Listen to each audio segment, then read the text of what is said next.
शू you अपने bed पर आराम से सो रहा था कि अचानक धप, एक बुक उसके फेस पर आ गिरी। सर पकड़कर उठते ही उसने सोचा, ये क्या हो गया। यादें फ्लैशबैक की तरह आईं। वो तो रूइंस एक्सप्लोर करते वक्त एक्सीडेंट में फंस गया था। उसे लगा शायद किसी ने उसे रेस्क्यू किया होगा, मगर जब उसने चारों ओर देखा तो ये रूम बिल्कुल अनजान था। उसकी नजर सामने रखे मिरर पर पड़ी, और जैसे ही उसने खुद को देखा, उसका फेस पूरा बदल चुका था। बॉडी भी उसकी नहीं थी। दिमाग में एक ही थॉट आया, I got transmigrated into a new body. अभी थोड़ी देर पहले तक वह एक यंग चार्मिंग आर्कियोलॉजिस्ट था, और अब बस एक नॉर्मल हाई स्कूलर। रूम में उसकी नजर उसी बुक पर गई जिसने उसे जगाया था। उसने उठाकर देखा, वह मॉन्स्टर्स टेमिंग पर थी। जैसे ही उसने बुक खोली, अचानक उसके दिमाग में नई मेमोरीज फ्लड हो गईं, और वहीं उसे पता चला, ये अब अर्थ नहीं बल्कि ब्लू प्लैनेट है। ये प्लैनेट अजीब रूल्स पर चलता है। यहां animals, plants, mountains, reverse, snow सब इवॉल्व होकर ट्रांसेंडेंट बीस्ट्स बन सकते हैं। ये बीस्ट्स इंटेलिजेंट होते हैं और डिवाइन पावर्स रखते हैं। और ह्यूमंस, उनके पास भी अपनी पावर है, टैमिग। मेडिटेशन से वे अपने माइंड में अलग डायमेंशन क्रिएट करते हैं, जहां वो बीस्ट्स को कैप्चर और टैम कर सकते हैं। इसी से शुरू हुआ था नया इरा, द टेमिंग इरा। टेमर्स इस दुनिया के एलिट्स हैं, लेकिन बीस्ट्स अब भी पूरी तरह से ह्यूमंस के कंट्रोल में नहीं है। पावरफुल मॉन्स्टर्स कभी भी ह्यूमन वर्ल्ड में केओस मचा सकते हैं। शू यू को अपनी नई आइडेंटिटी याद आई। उसका नाम अब भी शू यू ही था, लेकिन उसका पास्ट ट्रेजिक था। उसका पूरा फैमिली मॉन्स्टर्स के रैम्पेज में मारा जा चुका था। अब वह बस ग्लेशियर सिटी के ब्रीडिंग बेस में एक इंटर्न ब्रीडर था। उसने खुद से कहा, पिछली जिंदगी में मैं आर्कियोलॉजिस्ट था, एडवेंचरस और सक्सेसफुल। अब मैं एक नोबडी हूं, बट इस बार मैं अपनी किस्मत चेंज करूंगा। आज का उसका मिशन सिंपल था, सुबह में स्नो वुल्व्स को फीड करना और दोपहर में ग्रीन कॉटन वर्म्स का डेटा कलेक्ट करना। लेकिन उसे अच्छी तरह याद था कि स्नो वुल्व्स कितने फिरोसियस कार्निवोर्स होते हैं। इंटर्न को अकेले भेजना रिस्की था, लेकिन शायद कंपनी पर भरोसा करना पड़ेगा। आखिर उसने ये जॉब पाई भी तो अपनी एग्जाम रिजल्ट्स और अपनी यूनिक टैलेंट टेलीपैथी की वजह से। टेलीपैथी उसे हर तरह के बीइंग से कम्युनिकेट करने की एबिलिटी देती थी। कॉम्बैट में ये स्किल उतनी यूजफुल नहीं थी, लेकिन डिप्लोमेसी, एजुकेशन और रिसर्च के लिए बहुत वैल्यूएबल थी। इसलिए उसने डिसाइड किया, I'll give it a try। उसने अपनी टेमिंग डिमेंशन एक्टिवेट की। कॉन्शियसनेस अंदर दाखिल हुई और सामने अचानक एक मिस्टीरियस बुक प्रकट हुई। शू यू स्टन्ड रह गया। उसने अपनी दूसरी यूनिक टैलेंट अनलॉक कर ली थी, स्किल्स हैंडबुक। वह शॉक था। नॉर्मली टेमर्स को पहली बार अपनी टेमिंग डिमेंशन एक्टिवेट करने पर एक हाई टैलेंट मिलता है, लेकिन उसे पहले से ही टेलीपैथी मिली थी, और अब यह दूसरी यूनिक टैलेंट भी। स्किल्स हैंडबुक की एबिलिटी इनसेन थी। यह उसे ट्रांसेंडेंट बीस्ट्स की स्किल्स कॉपी करने देती थी, लेकिन इसके रूल्स क्लियर थे। 1, बीस्ट की स्किल को अपनी आंखों से देखना होगा। 2, बीस्ट को छूना होगा। 3, ये दोनों एक्शंस 1 घंटे के अंदर होने चाहिए। अगर ये कंडीशंस पूरी हुई तो वो स्किल बुक में रिकॉर्ड हो जाएगी। फिर शू यू उस स्किल को किसी और बीस्ट को सिखा सकता था। हां, स्टैमिना की खपत और बीस्ट की एफिनिटी इस प्रोसेस को मुश्किल जरूर बनाती थी। फिर भी ये पावर इतनी रेयर थी कि बाकी टेमर्स बस जेलस ही होते। शू यू ने गहरी सांस ली और मुस्कुराया। 2 टैलेंट्स, एक टेलीपैथी और दूसरी skills copy. No doubt this is my transmigrator bonus. शू यू अभी भी सारी नई जानकारी प्रोसेस ही कर रहा था कि अचानक अलार्म बज उठा। वो ऑलमोस्ट लेट हो रहा था। जल्दी जल्दी उसने कपड़े बदले और निकल पड़ा अपनी पहली क्वेस्ट पर, स्नो वुल्व्स को फीड करने। वो एक बड़े फैसिलिटी में पहुंचा, जहां से उसे वुल्व्स का फूड लेना था। जैसे ही उसने क्रेट्स खोले, अंदर का खाना देखकर उसके मुंह में पानी आ गया। ये कोई सरप्राइज नहीं था, क्योंकि इस दुनिया के पेट बीस्ट्स को ह्यूमन से भी बेहतर खाना खिलाया जाता था। सच में हर कोई टैमर बनने के लिए बना नहीं है। क्रेट्स को व्हीकल में रखते वक्त कंपनी के कुछ लोग उससे कैजुअली बात करने लगे, उसे टीज करने लगे कि आज वो डेंजरस वुल्व्स से मिलने जा रहा है। शू यू ने पोलाइट होकर रिस्पॉन्ड किया, लेकिन जल्दी निकल लिया, क्योंकि उसे इन लोगों की कोई याद नहीं थी। और वैसे भी इस दुनिया में उसकी पर्सनालिटी हमेशा से रिजर्व्ड रही थी। फैमिली खोने की ट्रेजेडी ने उसे इंट्रोवर्ट बना दिया था। वो अकेला रहना पसंद करता था, किसी सर्कल में मिक्स नहीं होता। शायद यही उसकी स्ट्रेंथ थी, लोग उसकी सडन चेंजेस नोटिस ही नहीं करेंगे। व्हीकल से ट्रैवल करते वक्त उसने खुद से सोचा, फिलहाल प्रायोरिटी है सरवाइव करना और इस दुनिया के साथ एडजस्ट होना, बाकी रिलेशनशिप्स बाद में बन जाएंगे। लेकिन जैसे ही उसने वुल्व्स को फूड उतारा, पीछे से पूरी पैक आ पहुंची। उसकी यादें सडनली क्रिस्टल क्लियर हो गईं। स्नो वुल्व्स के बारे में हर डिटेल सामने आने लगी और टेलीपैथी की वजह से वो उनकी बातें सुन पा रहा था। वुल्व्स आपस में सोच रहे थे, इतनी देर क्यों लगाई? और उनकी नजरें शूयू पर हंग्री आइज से टिक गईं, जैसे मेन्यू में एक न्यू डिश आ गई हो। तभी वुल्फ किंग वहां पहुंचा। एक जोरदार हाउल ने पूरी पैक को कंट्रोल में कर दिया। किंग उसके पास आया और शूयू के फॉरहेड पर हल्का सा नच दिया। यह उसका मार्क था। शूयू ने चैन की सांस ली। थैंक गॉड, मार्किंग सिविलाइज थी, नहीं तो पी वाला तरीका याद करके उसने फेस पाल्म किया। अचानक उसके सामने स्किल्स हैंडबुक खुल गया। बुक ने इन्फॉर्म किया कि उसने वुल्फ किंग की एक हाई लेवल स्किल कॉपी कर ली है, इंटिमिडेट। ये एक रॉयल स्किल थी जिससे किसी बीस्ट को किंग लेवल तक रेज किया जा सकता है। शू यू खुशी से फूला नहीं समा रहा था। अब मेरी जर्नी सच में शुरू हो गई है।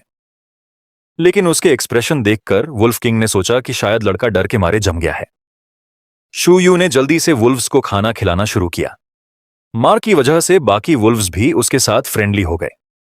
जैसे ही वो एक वुल्फ को पैट कर रहा था, सडनली नोटिफिकेशन पॉप हुआ, वो वुल्फ इंटिमिडेट स्किल सीख सकता है। शू यू स्टनडम्ड रह गया। अब वो सच में एक वुल्फ किंग रेज कर सकता है। लेकिन उसने सोचा, इतनी जल्दी नहीं, सही समय पर ही ये करना होगा। दुर्भाग्य ये रहा कि बाकी वुल्व्स ने स्किल्स शो नहीं की, इसलिए और कुछ कॉपी करने का चांस नहीं मिला। लेकिन सिर्फ इंटिमिडेट मिलना ही जैकपॉट था। वापस लौटते वक्त उसके ऊपर से एक ग्रीन बैक ईगल उड़ गया। सिस्टम ने फिर नोटिफाई किया, यह भी इंटिमेशन स्किल सीख सकता है। शू यू हैरान रह गया, मतलब मैं सिर्फ वुल्फ किंग ही नहीं बल्कि बर्ड किंग भी बना सकता हूं। लेकिन फिलहाल वो इंटर्नियन था, उसे बेसिक्स फॉलो करने थे। इंटर्नशिप के सिर्फ 3 महीने बचे थे, इसलिए उसने प्लान बनाया कि पहले पूरे रूल्स सीखूंगा, फिर एक्सपेरिमेंट्स करूंगा। रास्ते में उसकी नजर एक बड़े बिलबोर्ड पर पड़ी। उस पर आयरन ईटर बीस्ट का पोस्टर था। ये वही क्रिएचर्स थे जिन्हें अर्थ पर पंडस कहते हैं। यहां इन्हें मिडिल ट्रांसेंडेंट बीस्ट्स माना जाता है। उनका सिर्फ एक स्किल था, हार्डन। शू यू हंस पड़ा। तो असल में पांडास की असली वजह उनकी लेजीनेस ही है। लेकिन उसने पहले से ही एक कप बुक कर रखा था, डिपॉजिट भी दे दिया था। रेयरिटी और क्यूट अपीयरेंस देखकर वो खुद को कन्विंस कर चुका था कि ये अच्छा चॉइस है। आयरन ईटर मेटल्स और मिनरल्स खाकर हार्डन एक्टिवेट करते हैं। शू यू ने सोचा, अगर इंटिमिडेट और कुछ एजिलिटी या सेंसिंग स्किल्स ऐड कर दी जाए तो ये पैंडा भी किंग बन सकता है। पैंडा किंग! उसकी आंखें उम्मीद से चमक उठीं। लेकिन फिलहाल उसे ब्रीडर्स सर्टिफिकेट लेने तक वेट करना था।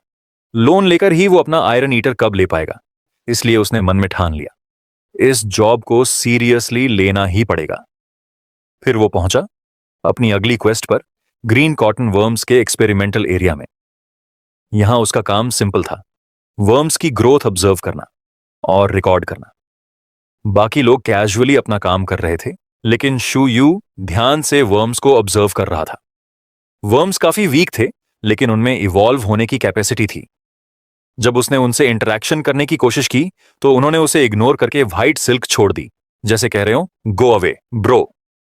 लेकिन एक ब्रेव वर्म उसके हाथ पर चढ़ गया। तभी हैंडबुक फिर से खुला। शू यू ने शॉक होकर देखा कि उसने वर्म्स की सिल्क स्किल कॉपी कर ली है। वो सोच में पड़ गया। सिल्क यूजलेस लगती है, लेकिन स्किल तो स्किल होती है और रिपीटेड टीचिंग से मास्टरी बढ़ाई जा सकती है। उसने डिसाइड किया कि अभी कुछ नहीं करेगा, टाइम आने पर टेस्ट करेगा। रात में अपने रूम में रिसर्च करते वक्त उसे पता चला कि ग्लेशियर सिटी ब्रीडिंग बेस में 51 पेट बीस्ट्स हैं, बट उनकी स्किल्स मोस्टली फंडामेंटल और लो रैंक हैं। फिलहाल कॉपी करने लायक कुछ नहीं था। शू यू ने डीप ब्रेथ ली। कोई बात नहीं, इंटिमिडेट और सिल्क मेरे पास ऑलरेडी हैं, अब सही मोमेंट का इंतजार करना है। शू यू अभी भी अपनी कॉपीइंग एबिलिटीज को लेकर श्योर नहीं था। उसे नहीं पता कि इसकी कोई अपर लिमिट है या नहीं। इसलिए उसने डिसाइड किया कि फिलहाल लो लेवल स्किल्स के बजाय मिडिल और हाई लेवल स्किल्स पे फोकस करना ज्यादा स्मार्ट रहेगा। सोचते सोचते उसे इंटर्न्स की बातें याद आईं। हेल्थ सेंटर में एक डैंडेलियन क्लम्प है जो हीलिंग स्किल्स में काफी एक्सपर्ट है। ये सोचते ही उसे एहसास हुआ कि ब्रीडिंग फैसिलिटी के अलावा भी काफी सारे वाइल्ड पेट बीस्ट्स और टैमर्स हैं जिनसे वो डायरेक्टली स्किल कॉपी कर सकता है। कुछ ही देर बाद शोयू रेजिडेंशियल एरिया के इन्फर्मरी के सामने खड़ा था। रूम के अंदर जाते ही उसने एक्टिंग करके डॉक्टर को कन्विंस करने की कोशिश की कि उसका रिस्ट स्प्रेन हो गया है, लेकिन एक्चुअली उसे एक्टिंग की जरूरत ही नहीं पड़ी। डॉक्टर तो खुद एक इंटर्न टमर थी और बिना सोचे अपना बीस्ट समन कर लिया। इसी पल शोयू ने एकदम सही मौके पर स्किल को छू लिया और रिक्वायरमेंट पूरी कर दी। रिजल्ट उसके हैंडबुक में क्विक हील रिकॉर्ड हो गया। एक रेयर हीलिंग स्किल उसने एफर्टलेसली पा लिया। यह देखकर उसका कॉन्फिडेंस और बढ़ गया कि ब्रीडिंग बेस के जितने बीस्ट्स हैं उन सबको कॉपी करना ही होगा। इंटर्नशिप के अभी 3 महीने बचे थे, मतलब प्लेंटी ऑफ चांस। डॉक्टर को लगा वो थोड़ा ओवर रिएक्ट कर रहा है, बट शोयू अपना काम पूरा करके थैंक बोलकर निकल गया। फिर सोचा कल एक बार और आएगा और यूएस बीस्ट के लिए स्नैक्स लेकर आएगा। डॉक्टर के पेट बीस्ट को स्नैक्स पसंद आएंगे और शायद उसके साथ और भी अच्छा कनेक्शन बन जाएगा। शोयू को एक और फायदा था। जब नॉर्मल तमर्स अपने बीस्ट्स की हीलिंग मास्टरी बढ़ाने के लिए बार बार स्किल यूज करते थे, उससे टाइम और रिसोर्सेज लगते थे। लेकिन शोयू के पास एक चीट कोड था, हैंडबुक। स्किल कॉपी होने के बाद वो अपने बीस्ट को बार बार सिखाकर उनकी मास्टरी इंस्टेंटली बढ़ा सकता था। ये एफिशिएंसी किसी और के पास नहीं थी। उसने ये भी नोटिस किया कि डॉक्टर भी एक इंटर्न टमर ही थी, क्योंकि उसके पेट बीस्ट की स्किल अभी लो लेवल पर थी। वो भी अपने बीस्ट को लेवल अप करने के लिए मेहनत कर रही थी, क्योंकि जब किसी टमर का पहला बीस्ट एक सर्टेन लेवल रीच करता है तभी वो टमर्स एसोसिएशन एग्जामिनेशन में पार्टिसिपेट कर सकता है। पास करते ही इंटर्न टमर को प्रमोशन मिल जाता है, प्रोफेशनल टमर का रैंक। शोयू ने सोचा, मेरे पास तो ऑलरेडी डू टेमिंग एबिलिटीज हैं, तो क्या मैं जल्दी प्रोफेशनल बन सकता हूं? 3 महीने बाद आखिर उसका स्किल हैंडबुक पूरा हो चुका था। गुड थिंग ये रही कि उसने लो लेवल स्किल्स वेस्ट नहीं किए, सिर्फ high level useful skills high copy की। उसको मिला सुपर साइट, एक pack of transcendent bird beasts से कॉपी किया था, जिसने उसकी आई साइट को एक्स्ट्रॉर्डिनरी बना दिया। एब्सोल्यूट स्लंबर एक ब्रीडर के हाई ट्रांसेंडेंट बीस्ट से कॉपी किया। इससे बीस्ट इंस्टेंटली डीप स्लीप में चला जाता और तेजी से रिकवर करता है। इस स्किल को कंबाइन करके अपना हीलिंग खर्च वो बहुत बचा सकता है। लेकिन हैंडबुक का लिमिट सिर्फ 5 स्लॉट निकला। यह शो यू के लिए शॉकिंग था। उसने कंक्लूड किया कि हैंडबुक का असली पोटेंशियल तभी अनलॉक होगा जब वो अपनी यूनिक टेमिंग टैलेंट को डेवलप करे और नए पेजेस ऐड करे। यह सोचकर उसने मेडिटेशन स्टार्ट किया। टेमर्स अपनी टेमिंग डिमेंशन को मेडिटेशन से एक्सपैंड करते हैं। जितना बड़ा और स्टेबल डिमेंशन होगा उतने हाई लेवल बीस्ट्स वो टेम कर पाएंगे। और बीस्ट्स भी फास्ट ग्रो करते हैं अगर उनका एनवायरनमेंट बेहतर हो। यह भी फैक्ट था कि टमर्स की टैलेंट्स भी टर्मिंग डिमेंशन के साथ साथ स्ट्रांग होते जाते हैं। शो यू का अब अल्टीमेट गोल क्लियर था, 1 साल के अंदर प्रोफेशनल टैमर बनना। और अभी के लिए सबसे जरूरी काम था अपने पहले पेड बीस्ट से मिलना। उसके पास इंटर्न ब्रीडिंग सर्टिफिकेट ऑलरेडी आ चुका था, सो अब टाइम था उसके आयरन ईटर से मिलने का। वो तुरंत एक बॉस राइड करके आयरन बंबू ब्रीडिंग बेस पहुंच गया। यह बेस स्पेशली आयरन ईटर्स के लिए बना था, क्योंकि ग्लेशियर सिटी के पिंचिंग डिस्ट्रिक्ट का स्पेशलिटी बीस्ट ही आयरन ईटर्स होते हैं। हेलिश स्टेयर्स चढ़ते हुए जब फाइनली टॉप पर पहुंचा, एक मैसिव आयरन ईटर एंट्रेंस पे खड़ा था। शो यू टेंस हो गया, बट राहत मिली जब पता चला कि वो एक ह्यूमन वर्कर था जो आयरन ईटर का मस्कॉट पहनकर खड़ा था। उस वर्कर ने अपना नाम बताया, लिन शोज यू। अब शो यू सोचने लगा, सीरियसली ऐसे वियर्ड मस्कॉट वर्कर्स ही हायर करते हैं क्या? शो यू थोड़ा कंफ्यूज था जब लिन शोज यू ने क्लैरिफाई किया कि यह सिर्फ ई कॉस्ट्यूम है, रियल आयरन ईटर नहीं। शो यू सोच रहा था, दिन के टाइम पे इतनी गर्मी में कौन नॉर्मल इंसान पंडा कॉस्ट्यूम पहनकर घूमता है? क्यूरियोसिटी के चक्कर में उसने पूछ ही लिया। लिन ने समझाया कि वो ये सब इसलिए कर रही हैं क्योंकि उसके हिसाब से एक ट्रू ब्रीडर को अपने पेट बीस्ट्स की फीलिंग्स को समझना चाहिए। अगर उनके जैसा फील नहीं करोगे तो उन्हें प्रॉपरली ब्रीड भी कैसे करोगे? सरप्राइजिंगली शोयू को उसका रीजन काफी लॉजिकल लगा और उसने अग्री भी कर लिया।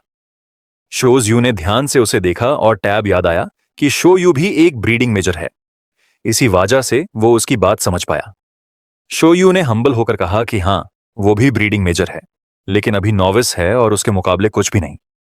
उसने उसे सीनियर तक बुला दिया, सीक्रेटली उम्मीद करते हुए कि शायद उसे डिस्काउंट मिल जाए।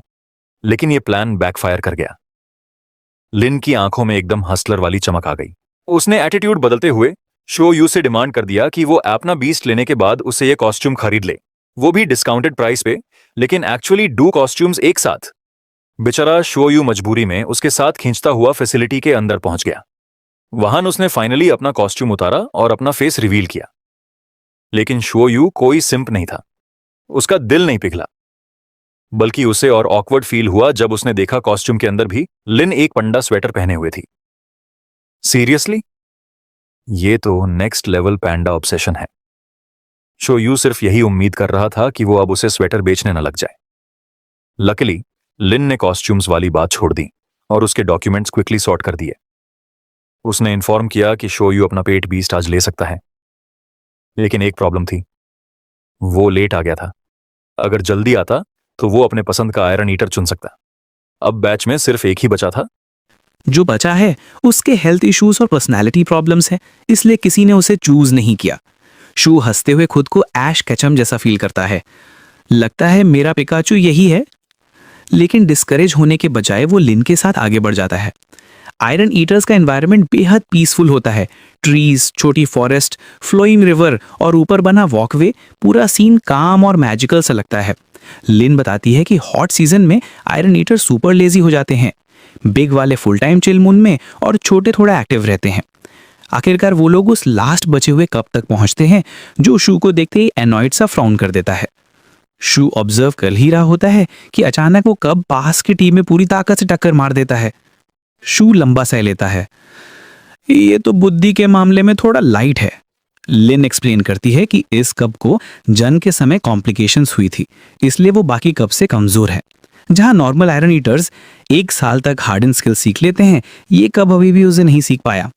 लोगों से नो टैलेंट बोलते हैं, लेकिन लिन उसकी स्ट्रॉन्गेस्ट बात बताती है, इसकी मौत के बराबर मेहनत।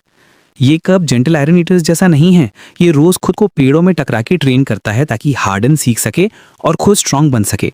उसकी डिटर्मिनेशन इतनी रेयर है कि लिन भी इम्प्रेस्ड है। शू भी मान जाता है कि टैलेंट कम हो सकता है, लेकिन डेडिकेशन प्राइसलेस होती है। लिन उसे बताती है कि डायमेंशन में ट्रेनिंग मिलने से कब और तेजी से ग्रो होगा। बस एक प्रॉब्लम है, उसकी ट्रेनिंग उसे बहुत भूखा रखती है। उसकी एपेटाइट एबनॉर्मल है। फिर भी शू एक्साइटेड होकर डिसाइड करता है कि वो इसी कप को लेगा। उसे आयरन ईटर्स की लेजीनेस से डर था, लेकिन ये कप तो उल्टा नॉनस्टॉप मेहनती है। लिन एक बार फिर पूछती है कि क्या वो श्योर है, क्योंकि ज्यादातर टीमर्स टैलेंटेड बीस्ट्स चूज करते हैं।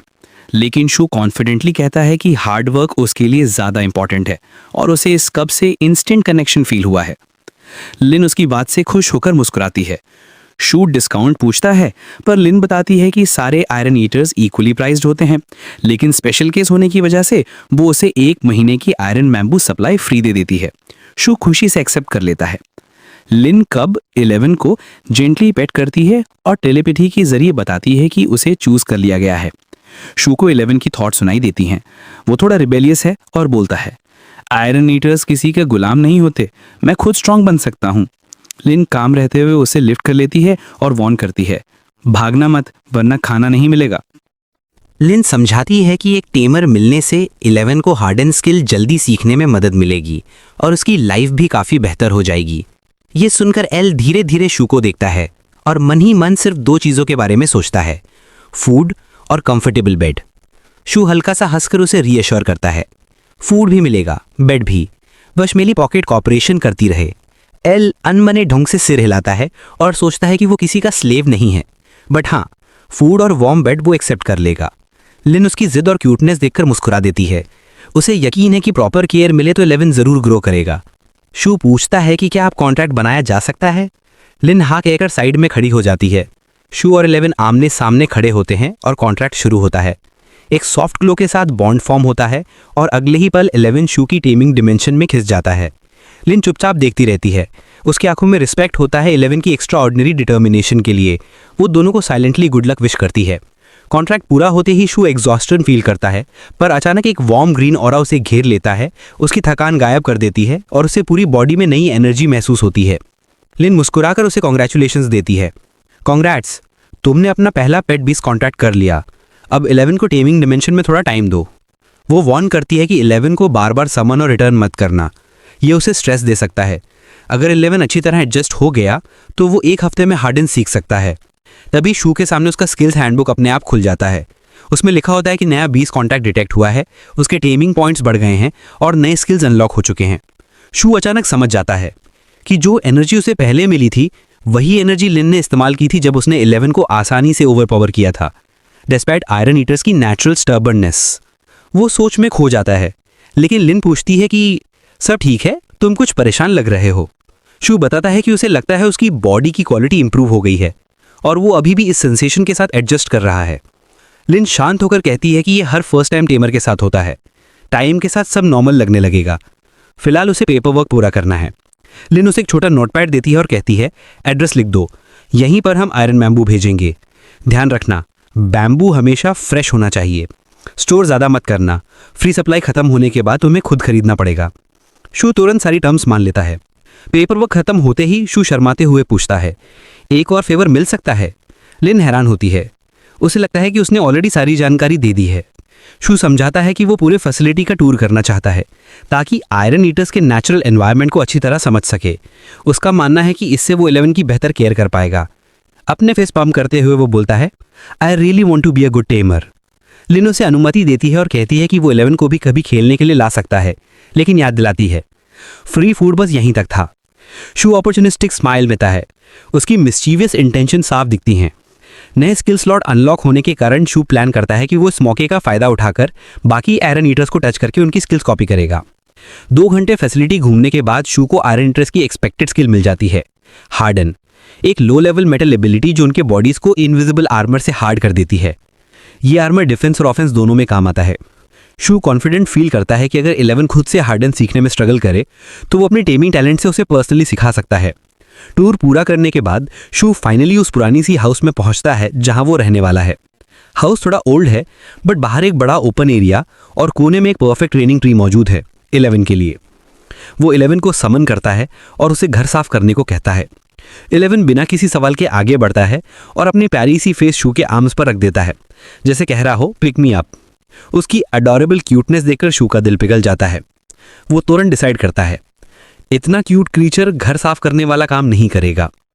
वो साफ सफाई को पूरी तरह भूल जाता है और टेलीपैथी से 11 से कुछ और कहने ही वाला होता है। शू टेलीपैथी से 11 को बताता है कि वो उसे हार्डन स्किल खुद सिखाने वाला है। एल उसकी बात सुनकर थोड़ा कंफ्यूज्ड होता है, लेकिन तुरंत अपने छोटे से पंजे को बंद करके फिस्ट बनाता है। उसी पल उसके पॉ के चारों तरफ एक थिन ब्लू फिल्म बनना शुरू हो जाती है। इस बार कंफ्यूज्ड शू होता है। वो हैरान होकर पूछता है ये हार्डन था? 11 अपनी क्यूट सी भाषा में समझाता है कि उसने बस थोड़ी देर की नैप ली थी और उठते ही स्किल अपने आप जाग गई। शू उसे घूरता है, एक पल के लिए स्टंट, फिर उसका चेहरा प्राउड स्माइल से भर जाता है। वो 11 को हेड पर ऐसे पैट करता है जैसे कोई प्राउड पेरेंट अपने बच्चे को करता हो। उसे पहली बार टेमिंग डायमेंशन का असली असर महसूस होता है।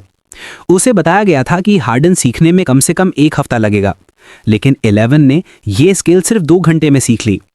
इस ब्रेक थ्रू के बावजूद शू खुद को याद दिलाता है कि घर की साफ सफाई भी करनी है। वो 11 को हेल्प करने के लिए कहता है, लेकिन आयरन ईटर थोड़ा हेजिटेट करता है, क्योंकि सभी जानते हैं कि आयरन ईटर्स नेचुरली लेजी होते हैं और क्लीनिंग को वो ट्रेनिंग नहीं मानते। सच कहें तो शू खुद भी साफ सफाई में उतना इंटरेस्टेड नहीं है। उसकी क्यूरियोसिटी तो 11 की नई स्किल को टेस्ट करने में है। शू डिसाइड करता है कि वो 11 को हार्डन दोबारा सिखाएगा ताकि स्किल का लेवल इंप्रूव हो सके। आयरन ईटर हैंडबुक के अनुसार स्किल्स के 4 लेवल्स होते हैं, बिगिनर, एक्सपीरियंस्ड, प्रोफिशिएंट और परफेक्ट, और एक रेयर हिडन लेवल फ्लॉलेस। क्योंकि 11 ने स्किल अभी सीखी है इसलिए वो फिलहाल बिगिनर लेवल पर है। बिगिनर से प्रोफिशिएंट पहुंचने में नॉर्मल ट्रेनिंग से लगते हैं लगभग 1 महीना, लेकिन शू के पास एडवांटेज है। उसका स्किल्स हैंडबुक उसे स्किल को दोबारा सिखाने की एबिलिटी देता है, जिससे ग्रोथ स्पीड काफ़ी बढ़ जाती है। लॉजिकल होने के कारण शू स्टैमिना, कॉस्ट और इफेक्टिवनेस सब सोचता है और फिर डिसाइड करता है कि शुरुआत एक सेफ स्ट्रैटेजी से करेगा। शू डिसाइड करता है कि वो 11 को पहले कोई इजी स्किल सिखाएगा, जैसे सिल्क, जो उसके हैंडबुक में लिस्टेड है। लेकिन प्रॉब्लम यह है कि 11 का बग टाइप स्किल्स में जरा भी एफिनिटी नहीं है, इसलिए उसे यह स्किल सिखाना इम्पॉसिबल है। फिर भी शू स्टबर्न होकर सोचना शुरू करता है कि कौन सा तरीका निकाला जाए। जैसे उसकी मन की बात सुन ली गई हो, यार्ड की तरफ से अचानक रसलिंग की आवाज आती है। शू मुड़कर देखता है कि उसके पेड़ पर एक ग्रीन कॉटन वर्म चुपचाप बैठा हुआ है। परफेक्ट।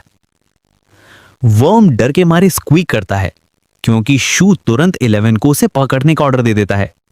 साथ ही वार्निंग भी देता है कि उसे हर्ट नहीं करना है। यह पहली बार है जब शू अपने पेट बीस्ट को किसी बैटल में भेज रहा है, इसलिए वो कॉशियस है। लेकिन 11 बेहद कॉन्फिडेंट। वो बिना एक सेकंड वेस्ट किए जिगजैग रन में पेड़ की तरफ भागता है, लाइटिंग स्पीड से ऊपर चढ़ता है और उस ब्रांच पर जंप कर जाता है जिस पर वर्म बैठा था। एक सेकंड भी डीले किए बिना 11 ब्रांच को चॉप कर देता है और जैसे ही ब्रांच नीचे गिरने लगती है वो खुद लैंड करके वर्म को अपने पॉ में पकड़ लेता है। ग्रीन वर्म अब टीयरी आइड शू की तरफ देखता है और शू प्राउडली कहता है, फ्लॉलेस कैप्चर। शू और 11 दोनों वर्म की तरफ डिटर्मिनेशन से देखते हैं, जबकि बेचारा वर्म सोच रहा है कि वो किस मुसीबत में फंस गया है। टेरिफाइड वर्म कांप रहा है। उसके सामने ये छोटा पर ताकतवर आयरन ईटर खड़ा है जिसने उसे सेकंड्स में पकड़ लिया। 11 बिना किसी इमोशन के वर्म को जमीन पर कैजुअली गिरा देता है।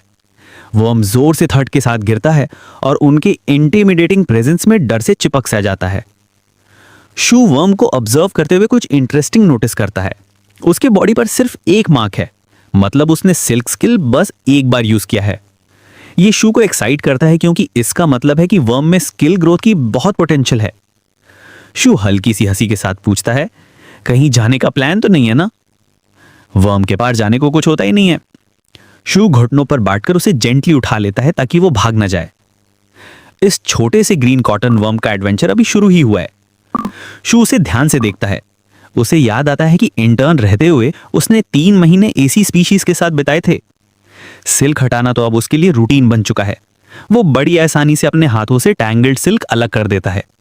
वर्म उसकी स्किल देखकर स्टैंड रह जाता है।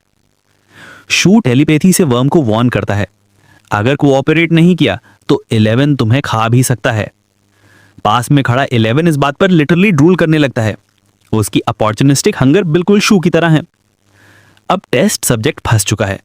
शू स्किल एक्सपेरिमेंट शुरू करने के लिए तैयार है। वर्म के ऊपर एक एक्सक्लेमेशन मार्क बनता है, मतलब सिल्क स्किल टीचेबल है। शू उसे अपने पाम पर रखता है और जैसे ही प्रोसेस शुरू होता है, स्किल हैंडबुक हवा में ओपन हो जाता है और उसके हाथ और वर्म के चारों तरफ लाइट गैदर होने लगती है। वर्म हैरानी से फ्रीज हो जाता है, जबकि शू पर एग्जॉशन, हंगर और स्लीपीनेस एक साथ गिरती हैं। फिर भी वो फोकस बनाए रखता है। स्लोली वर्म की बैक पर दूसरी स्ट्राइप उभरती है। Mission success. वर्म अचानक जैसे सिल्क स्किल की फ्लड ऑफ मेमोरीज फील करता है। शायद इसी वजह से प्रोसेस के बाद वो थोड़ा कंफ्यूज दिखता है, लेकिन मिनट में वो स्ट्रॉन्गर महसूस करने लगता है। वो शू के हाथ से जंप करके हवा में फ्लिप करता है और उसे अपग्रेडेड सिल्क थ्रेड्स में मिड एयर में बांध देता है। शू करता नहीं बल्कि प्राउड महसूस करता है। सिल्क की क्वालिटी अब नोटिसेबली बेहतर थी। हालांकि शू की ताकत के सामने अभी भी कुछ नहीं। वर्म खुद डिफीट मानकर शांत हो जाता है। शू स्किल हैंडबुक चेक करता है। सिल्क स्किल अब बिगनर से एक्सपीरियंस लेवल पर पहुंच गया है। जो थ्रेड्स वर्म ने बनाई हैं वो उसी हाई क्वालिटी के बराबर लग रही हैं जैसी ब्रीडिंग बेस के top green cotton worms produce करते हैं। फिर भी वर्म की साइज वही है। शू सोचता है कि स्किल अपग्रेड उसकी खुद की समझ से आया या शू की टीचिंग पावर की वजह से। जो भी हो, एक्सपेरिमेंट सफल रहा। थका हुआ लेकिन खुश शू सोचता है कि एक और स्किल सिखा ले, लेकिन जैसे ही हैंडबुक ओपन करता है, लेकिन टीचिंग स्किल का कूल डाउन अचानक 8 घंटे का दिखने लगता है। शियू समझ जाता है कि स्टैमिना को बचाने के लिए ये प्रोटेक्टिव कूल डाउन है। वो वर्म को एक छोटे पिंजरे में पेड़ पर टांग देता है, जहां अब वो अपने नए गोल्डन सिल्क घर में शान से बैठा था। रात का समय 11 ट्रेनिंग के लिए बेचैन रहता है। उसे लगता है कि खाना पाने से पहले उसे मेहनत करनी चाहिए। शियू उसे आराम करने बोलता है, लेकिन 11 मना कर देता है। आखिरकार शियू हार कर उसे बाहर ट्रेनिंग की अनुमति दे देता है। 11 दीवारों को प्रैक्टिस टारगेट बनाने की कोशिश करता है, लेकिन शियू डर जाता है। मेरी दीवारें मत तोड़ना। आखिर वो 11 को सिर्फ छोटे हिस्सों पर हार्डन का माइक्रो ट्रेनिंग करने को कहता है। साथ ही सोचता है, मुझे प्रॉपर ट्रेनिंग टूल्स खरीदने होंगे और कमाने का रास्ता भी ढूंढना होगा। उसे उम्मीद है कि कॉटन वर्म जब परफेक्ट सिल्क लेवल पर पहुंचेगा तो उसकी हाई ग्रेड सिल्क बेचकर पैसा कमाया जा सकता है। डिनर के बाद 11 गहरी नींद सो जाता है। उसका नियम था खाने से पहले और खाने के बाद ट्रेनिंग। शियू को लगता है कि शायद 11 को डर है कि अगर वो कमजोर हुआ तो उसे छोड़ दिया जाएगा। इसलिए वो उसे प्यार से वादा करता है, I will never abandon you. रात में फाइनेंशियल वरीज उसे नहीं सोने देती, लेकिन वो सब कल के लिए छोड़कर 11 को गले लगाकर सो जाता है। सुबह सुबह पीसफुल माहौल में कॉटन वर्म अपना सिल्क प्रयोग कर पत्ते इकट्ठा कर रहा होता है। अचानक घर से तेज आवाज आती है। शियू जोश में बाहर निकलता है। I am fully recovered. Cool down खत्म हो चुका था। वो किताब खोलकर एक्साइटेड होकर कहता है, today we upgrade 11's hard and skill. लेकिन बाहर निकलने से पहले उसे सप्लीमेंट्स खरीदने थे। घर से निकलने से पहले शियू दोनों पेट बीस्ट्स को चेक करता है।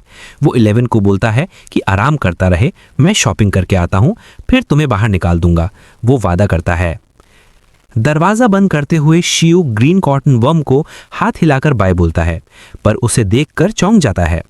वो छोटा सा वर्म खुद ही पत्ते इकट्ठे कर रहा था और फिर आराम से बैठकर उन्हें चबा रहा था, जैसे उसे दुनिया की कोई फिक्र ही नहीं। शियू नोटिस करता है कि वर्म उन पत्तों को खा रहा है जो पुराने निग्लेक्टेड पॉन्ड ट्री पर उगते हैं, ना कि वो न्यूट्रिशियस लीव्स जो ब्रीडिंग बेसिस में दिए जाते हैं। वो सोचता है, अगर मुझे इससे हाई ग्रेड सिल्क चाहिए तो इसका सही डाइट भी देना पड़ेगा। शियू तय करता है कि लौटते समय बेहतर लीव्स इकट्ठा करेगा ताकि वर्म हेल्दी और प्रोडक्टिव रहे। शहर की सड़कों पर शियू व्यस्त गलियों से गुजरता है और रियलाइजेशन होता है कि टेमर बनने के बाद उसकी जिंदगी कितनी बदल गई है। एक सिग्नल उसकी नज़र एक अजीब 2 पहिए वाले कैरेज पर जाती है जिसे ब्लू डॉग्स खींच रहे थे। ड्राइवर एक ग्रीन मोहॉक वाला बंदा था जो उन डॉग्स को प्रो की तरह कंट्रोल कर रहा था। शियू को थोड़ी सिंपैथी होती है।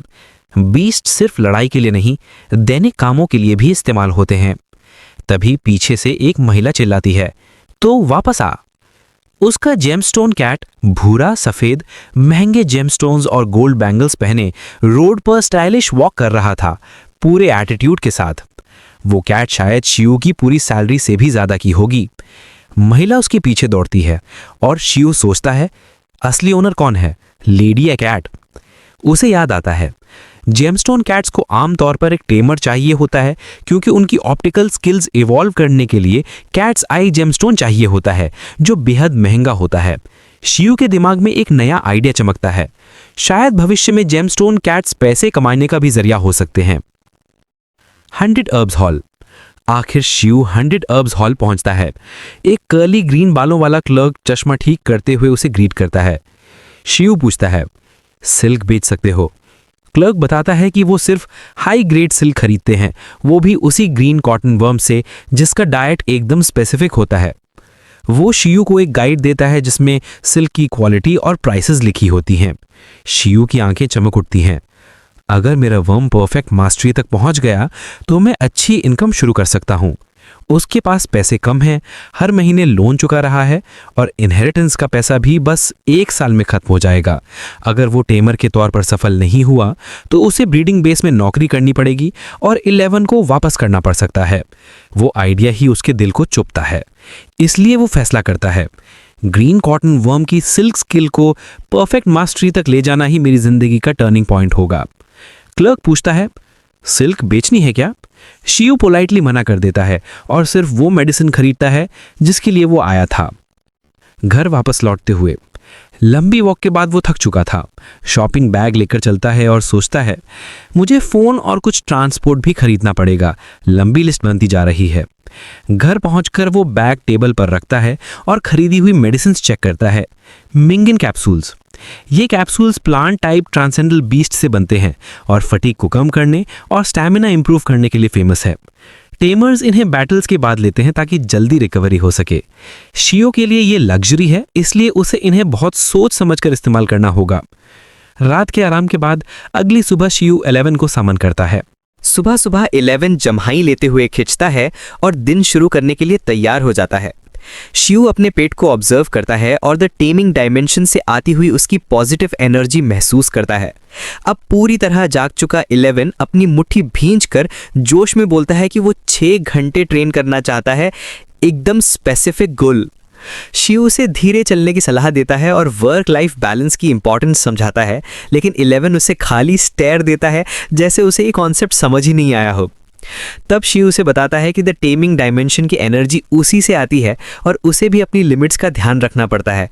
स्किल्स हैंडबुक यूज़ करना और टेमिंग डायमेंशन को स्ट्रॉन्ग बनाना उस पर भी काफ़ी असर डालता है। शिव समझ जाता है कि 11 को ट्रेनिंग के अलावा कुछ डिजायरेबल ही नहीं लगता। उसे चिंता होती है कि ऐसे डेडिकेटेड और सुपर मोटिवेटेड पेट बीस्ट के साथ उसकी खुद की स्टैमिना कैसे संभलेगी। वो 11 के अगले लेसन के बारे में सोचता है, शायद उसे एब्सोल्यूट स्लंबर सिखा दे ताकि वो फटीग से जल्दी रिकवर कर सके।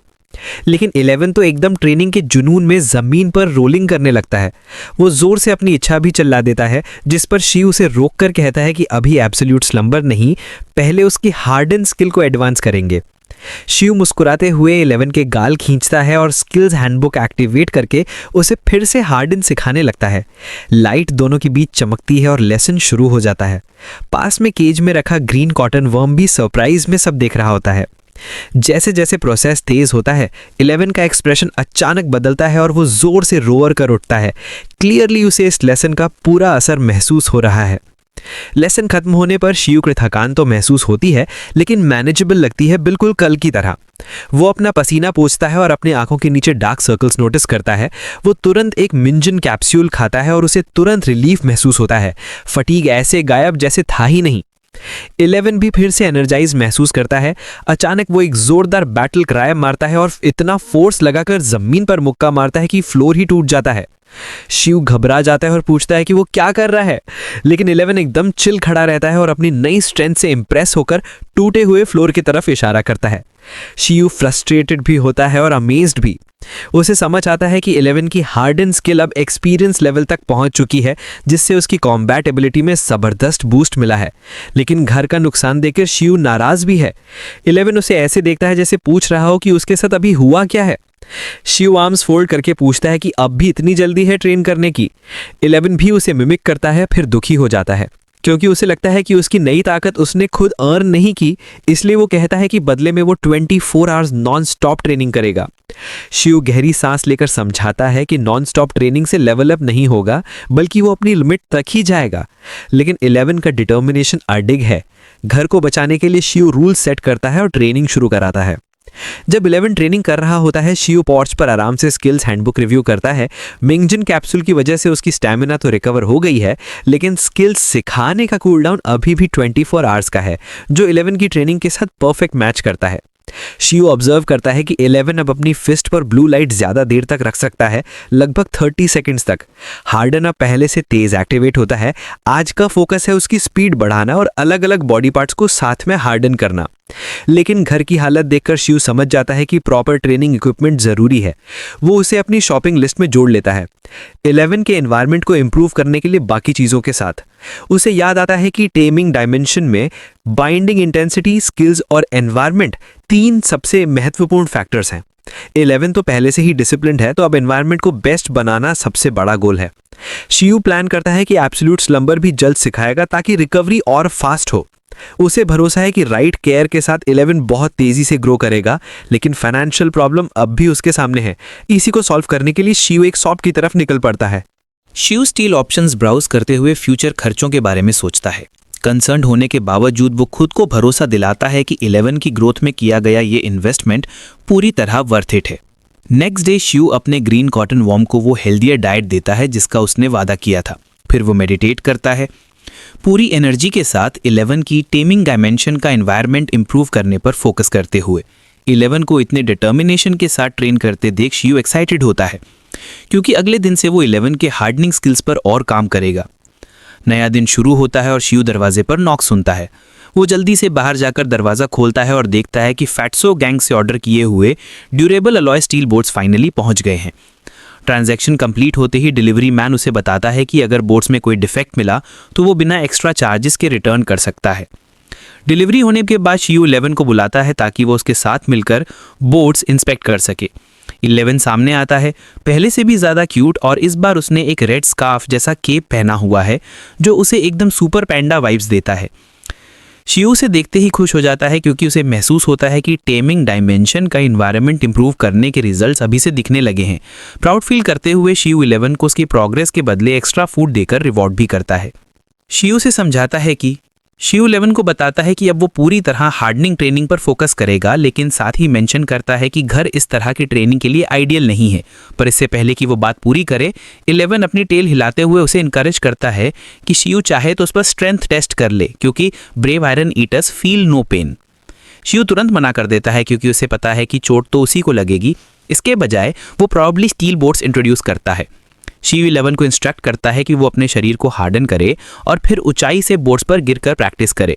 वो इस नए रूटीन का नाम रखता है ट्रेनिंग बाय फॉलिंग। वो एक्सप्लेन करता है कि हाइट बढ़ा घटाकर डिफिकल्टी भी कंट्रोल की जा सकती है।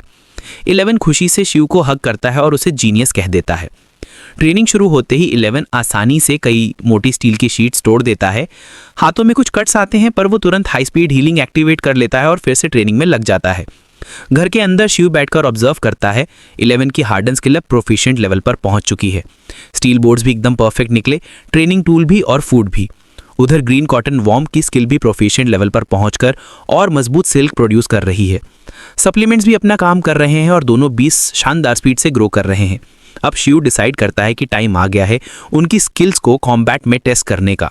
वो 11 को ब्रेक लेने और लंच करने को कहता है ताकि असली लड़ाई के लिए एनर्जी बची रहे। 11 हाथ में पकड़ी स्टील शीट को ऐसे क्रम्पल करता है जैसे वो पेपर हो, क्लियरली एक्साइटेड फॉर कॉम्बैट।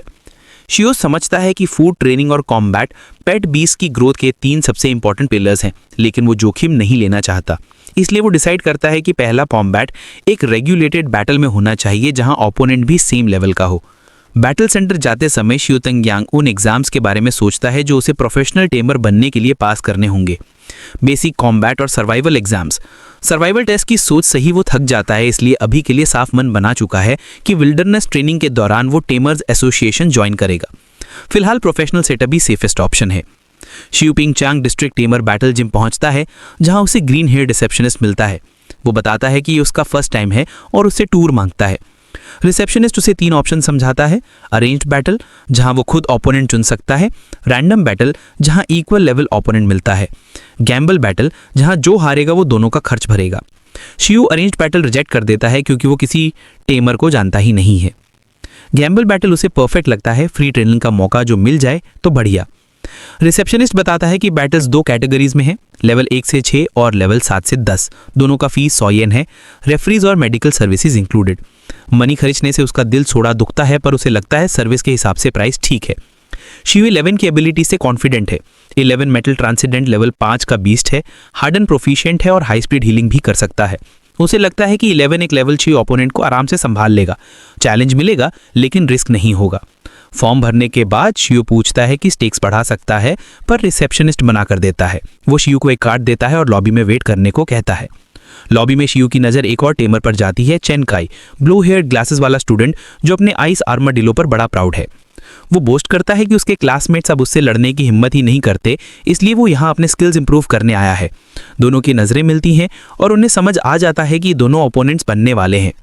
थोड़ी देर बाद दोनों को अरीना 11 में बुलाया जाता है, एक मैसिव ओवल शेप्ड अरीना जो स्पेक्टेटर्स से भरा हुआ है। अरीना मैनेजर और रेफरी श्री उसे बताती है कि उन्हें अरीना 1 घंटे के लिए मिला है। फिर रेफरी हाथ उठाती है और मैच शुरू होने का सिग्नल देती है। शिव 11 को आगे आने के लिए बुलाता है। 11 गर्व से कदम बढ़ाते हुए सामने खड़ा होता है, रेडी फॉर बैटल। वो एक मेटल ट्रांसेंडेंट लेवल 5 का आयरन ईटर कब है, हार्डन प्रोफिशिएंट और high speed healing beginner. Chain काई काम एक्सप्रेशन के साथ अपनी टेमिंग डायमेंशन खोलता है। उसके पीछे से आर्माडिलो शेप्ड बीस्ट एमर्ज होता है। अरीना के चारों ओर ठंडी हवा घूमने लगती है और आइस ग्लेशियर्स बनने लगते हैं। अरीना में अचानक एक मैजेस्टिक आइस आर्माडिलो उभरता है। बीस्ट खड़ा होकर दहाड़ता है। उसकी येलो आइस चमक रही हैं। उसका ब्लू येलो आर्मर और रेजर शार्प क्लॉज उसे और भी डेंजरस बना रहे हैं। ये आइस आर्माडिलो एक आइस ट्रांसेंडेंट लेवल 6 बीस्ट है, जिसके पास एक्सपीरियंस्ड लेवल आइस आर्मर और आईसी स्लैश हैं, मतलब बेहद खतरनाक ओपोनेंट। बैटल जिम की लॉबी में इस मैच की लाइव ब्रॉडकास्ट होती है और क्राउड जुटने लगता है। ऑडियंस में बैठी यूए, जो उसी एकेडमी की स्टूडेंट है, तुरंत चेन काई को पहचान लेती है। वो अपने दोस्त से कॉन्फिडेंटली कहती है कि उनके पूरे ग्रेड में चेन काई जैसा स्ट्रॉन्ग टेमर कोई नहीं है। वो आइस आर्माडिलो की पावर की तारीफ करते नहीं थकती। फिर उसकी नज़र शू पर पड़ती है, जो एक छोटे से आयरन ईटर के साथ आया है। यूए हंसते हुए कहती है कि शू के जीतने के चांसेस बहुत कम हैं, क्योंकि उसकी नज़र में 11 की स्ट्रेंथ आइस आर्मर तोड़ने के लायक बिल्कुल नहीं है। अरीना में सीन टेंस है। चेन काई बिना समय गवाए कमांड देता है। Ice armadillo, use IC slash. Ice armadillo बिजली जैसी स्पीड में आगे बढ़ता है। उसके क्लॉज आईसी ब्लू एनर्जी से चमकने लगते हैं। रेफरी और पूरे स्पेक्टेटर्स उसकी स्पीड और पावर देखे दंग रह जाते हैं। अटैक जैसे ही 11 के पास पहुंचता है, 11 तुरंत हार्डन एक्टिवेट कर देता है और उसी पल सबकी आंखें फैल जाती हैं। आईसी स्लैश 11 को छू भी नहीं पाता, बल्कि आइस आर्माडिलो के क्लॉज ही क्रैक हो जाते हैं जैसे कांच टूटता है। 11 बिना किसी स्क्रैच के वही खड़ा रहता है, काम और कॉन्फिडेंट। क्राउड शॉक्ड है। यूए के चेहरे का कलर उड़ जाता है। रेफरी डिसबिलीफ में चिल्ला उठती है। उधर शू एक सेकंड भी वेस्ट नहीं करता। मोमेंट सीज करते हुए वो 11 को अगला कमांड देने ही वाला है। शू तुरंत कमांड देता है, 11 काउंटर अटैक। 11 बिजली की तरह हवा में उछल जाता है, सीधा अपने अपोनेंट पर छलांग लगाते हुए। चेन काई घबरा के चिल्लाता है, ice armour activate. Ice armadillo तुरंत अपने आप को एक मोटी आइट शील्ड में ढक लेता है, लेकिन 11 बिल्कुल नहीं रुकता। उसका हार्डन फिस्ट पूरी ताकत से आइस आर्मर पर पड़ता है। क्रैक! पूरी आइस शील्ड चूर चूर हो जाती है। आर्मर टूटते ही 11 बिना रुके दूसरा पंच मारता है, एक फाइनल पावरफुल ब्लो जो आइस आर्माडिलो को सीधा अरीना के पार उड़ा देता है। बीस्ट दीवार में टकराता है, जमीन पर गिरता है और बेहोश हो जाता है। अरीना में पिन ड्रॉप साइलेंस, फिर हर कोई शॉक में खड़ा रह जाता है। बैटल एक तरफा खत्म। शू और 11 की जबरदस्त जीत। शू गर्व से मुस्कुराता है। सारा हार्डवर्क और ट्रेनिंग फाइनली रंग लाई है। उधर चैनकाई की आंखें फटी रह जाती हैं। वो हकलाकर बोलता रह जाता है, ये अनसाइंटिफिक है। मैंने half lord ice armadillo to breed नहीं किया था। रेफरी दौड़कर गिर चुके आइस आर्माडिलो को चेक करती है। मैच पूरी तरह खत्म हो चुका है। शू बेपरवाह होकर मैच को याद करता है। उसे यकीन ही नहीं हो रहा था कि 11 का हार्डन इतना ओवरपावर्ड निकल जाएगा। वो तो सोच रहा था कि शायद कल रात का डिनर 11 का मोराल हाई कर गया होगा। रेफरी श्री भी शॉक में है। क्या 5 लेवल आयरन ईटर सच में प्रोफिशिएंट हार्डन तक पहुंच सकता है? लॉबी में भी हलचल बढ़ जाती है। यूए और उसकी फ्रेंड भी हिल चुकी हैं। यूए जो पहले शू को लाइटली ले रही थी, अब खुद ही कंफ्यूज है। उसकी फ्रेंड कहती है कि सिंपल सा फैक्ट है कि चेनकाई हार गया। यूए तो नक्कर बोलती है कि उसका चेनकाई से कोई लेना देना नहीं है, फिर खुद ही प्रिडिक्ट करती है कि शू जरूर किसी रिच फैमिली या एलीट टेमर बैकग्राउंड से होगा या उसके पास रेयर सप्लीमेंट्स होंगे। चेनकाई सिर झुकाकर अपने आइस आर्माडिलो को टेमिंग डायमेंशन में वापस बुलाता है। शू 11 को हेड पैट देता है और 11 चिढ़ाने वाले अंदाज में डिफीटेड चेनकाई की तरफ हाथ हिलाता है।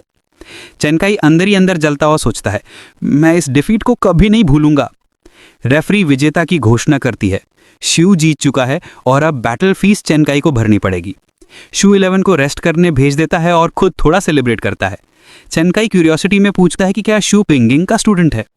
शू कैजुअली बताता है कि हाँ, वो ग्लेशियर सिटी से अभी अभी ग्रेजुएट हुआ है। चेनकाई शॉक खा जाता है। वो तो अभी ग्रेजुएट भी नहीं हुआ और ये बंदा पहले आगे निकल गया। श्री बीच में बोलती है कि हर मेजर की ग्रेजुएशन टाइमलाइन अलग होती है।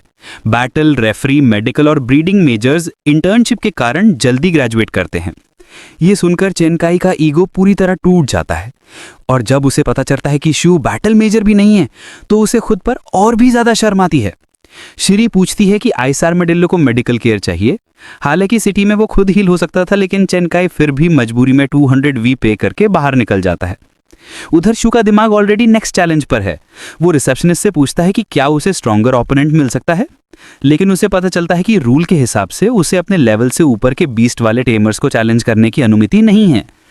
थोड़ा फ्रस्ट्रेशन आता है, लेकिन शू हार नहीं मानता। वो अरेंज्ड बैटल के ऑप्शन के बारे में पूछता है, लेकिन उसके पास इन्वाइट करने के लिए कोई टेमर है ही नहीं। इसलिए वो बाहर निकलता है मन में सिर्फ एक संकल्प लेकर।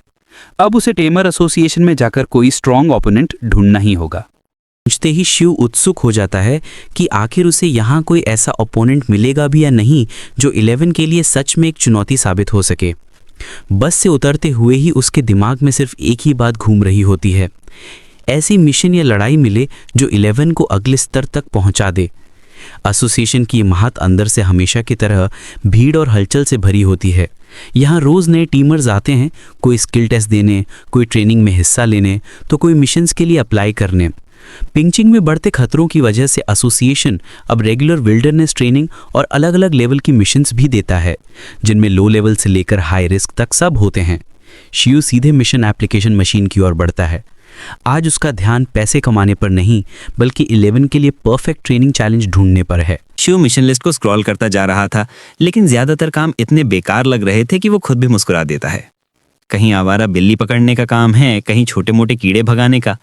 वो सोचता है कि ऐसे मिशन 11 की असली ग्रोथ में क्या मदद करेंगे। एक मिशन तो इतना मजेदार था कि शिव ने मजाक में खुद ही कह दिया, क्या 11 को उड़ने भी सिखा दूं ताकि ये हवा में उड़ते टिड्ढों को पकड़ दे। इन्हीं साधारण मिशनों के बीच उसे एक कार्ड दिखा, अर्थ रैट्स एक्सटर्मिनेशन। ये लाल छोटे जीव भले ही अकेले कमजोर होते हैं, लेकिन झुंड में हमला करे तो काफी चालाक और खतरनाक बन जाते हैं। शिव को तुरंत लगा कि ये मिशन 11 की रिफ्लेक्सेस और एजिलिटी ट्रेनिंग के लिए परफेक्ट है, जैसे कोई चलते फिरते वैकामोल गेम। वो मिशन कार्ड उठाकर बाहर निकलने ही वाला था कि पीछे से उसे एक जाना पहचाना चेहरा दिखा, चैनकाई। अपनी हार से अब भी उखड़ा हुआ चैनकाई शिव को देखकर चौंक जाता है। शिव मुस्कुराते हुए पूछता है कि उसका आइस आर्माड्यूलो कैसा है। चैनकाई शर्माते हुए बताता है कि पालतू तो ठीक हो गया है, लेकिन उसका खुद का दिल नहीं। जब शिव बताता है कि वो अर्थ रैट्स का मिशन ले रहा है, चैनकाई हैरान रह जाता है। वो बताता है कि अर्थ रैट्स को पकड़ना आसान नहीं, ये तेज, चालाक और झुंड में अचानक प्रकट हो जाते हैं। इसलिए ज्यादातर टेमर्स ये मिशन टीम बनाकर करते हैं। शिव सोच भी पाता उससे पहले ही चैनकाई उत्साह में कह देता है, चलो टीम बना लेते हैं, मैं 2 और क्लासमेट्स को बुला लूंगा, 4 लोग होंगे तो मिशन साफ साफ हो जाएगा। शिव मन ही मन हर्ष देता है कि जिस मिशन को उसने मजाक में लिया था, चैनकाई उसे किसी बड़ी लड़ाई की तरह प्लान करने लगा था। लेकिन उसे एहसास हुआ कि अर्थ रैट्स का झुंड सच में संभालना मुश्किल हो सकता है। टीम बनाने से एक्सपीरियंस भी मिलेगा और शायद उपयोगी कनेक्शंस भी बनेंगे। आखिरकार शिव ने हामी भर दी।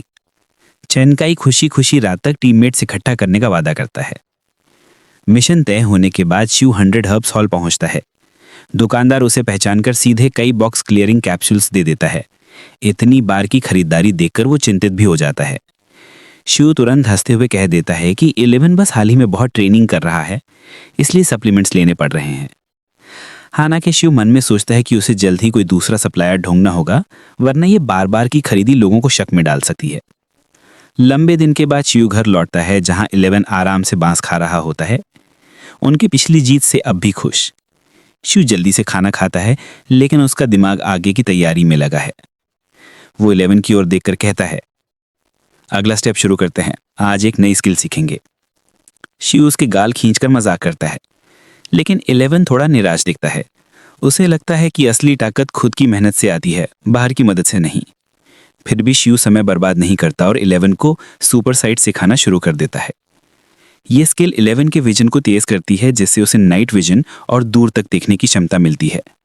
स्किल सिखाते सिखाते शिव खुद थककर चूर हो जाता है, लेकिन 11 की आंखों से फैलती हरी चमक साबित कर देती है कि स्किल सफल रही है।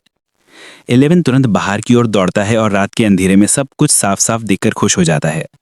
उसे समझ आ जाता है कि ये नई स्किल उसकी रात की ट्रेनिंग को और भी मजबूत बनाएगी। सुपर साइट सिखाने की भारी थकान अब शिव के शरीर पर साफ दिख रही थी। स्किल टीचिंग कूलडाउन बढ़कर पूरे 48 घंटे हो चुका था और वो भीतर तक थका हुआ महसूस कर रहा था।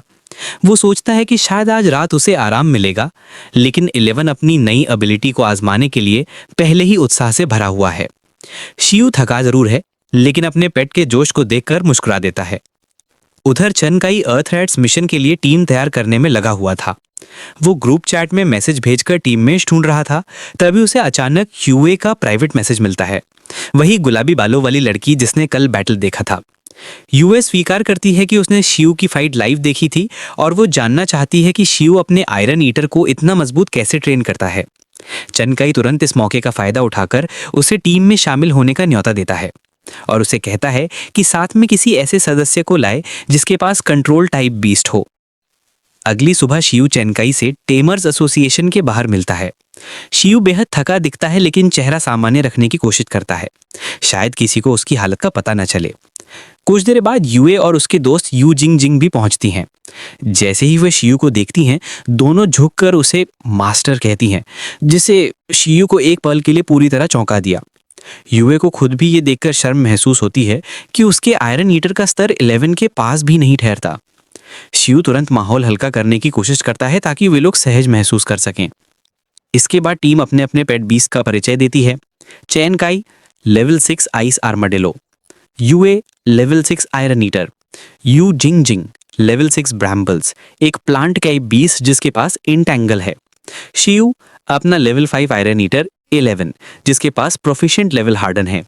जैसे ही शिव कैजुअली बताता है कि 11 का हार्डन प्रोफिशिएंट स्तर का है, बाकी सब दंग रह जाते हैं। उन्हें यकीन ही नहीं होता कि इतनी कम उम्र और कम लेवल पर कोई आयरन ईटर हार्डन को इस स्तर पर पहुंचा सकता है।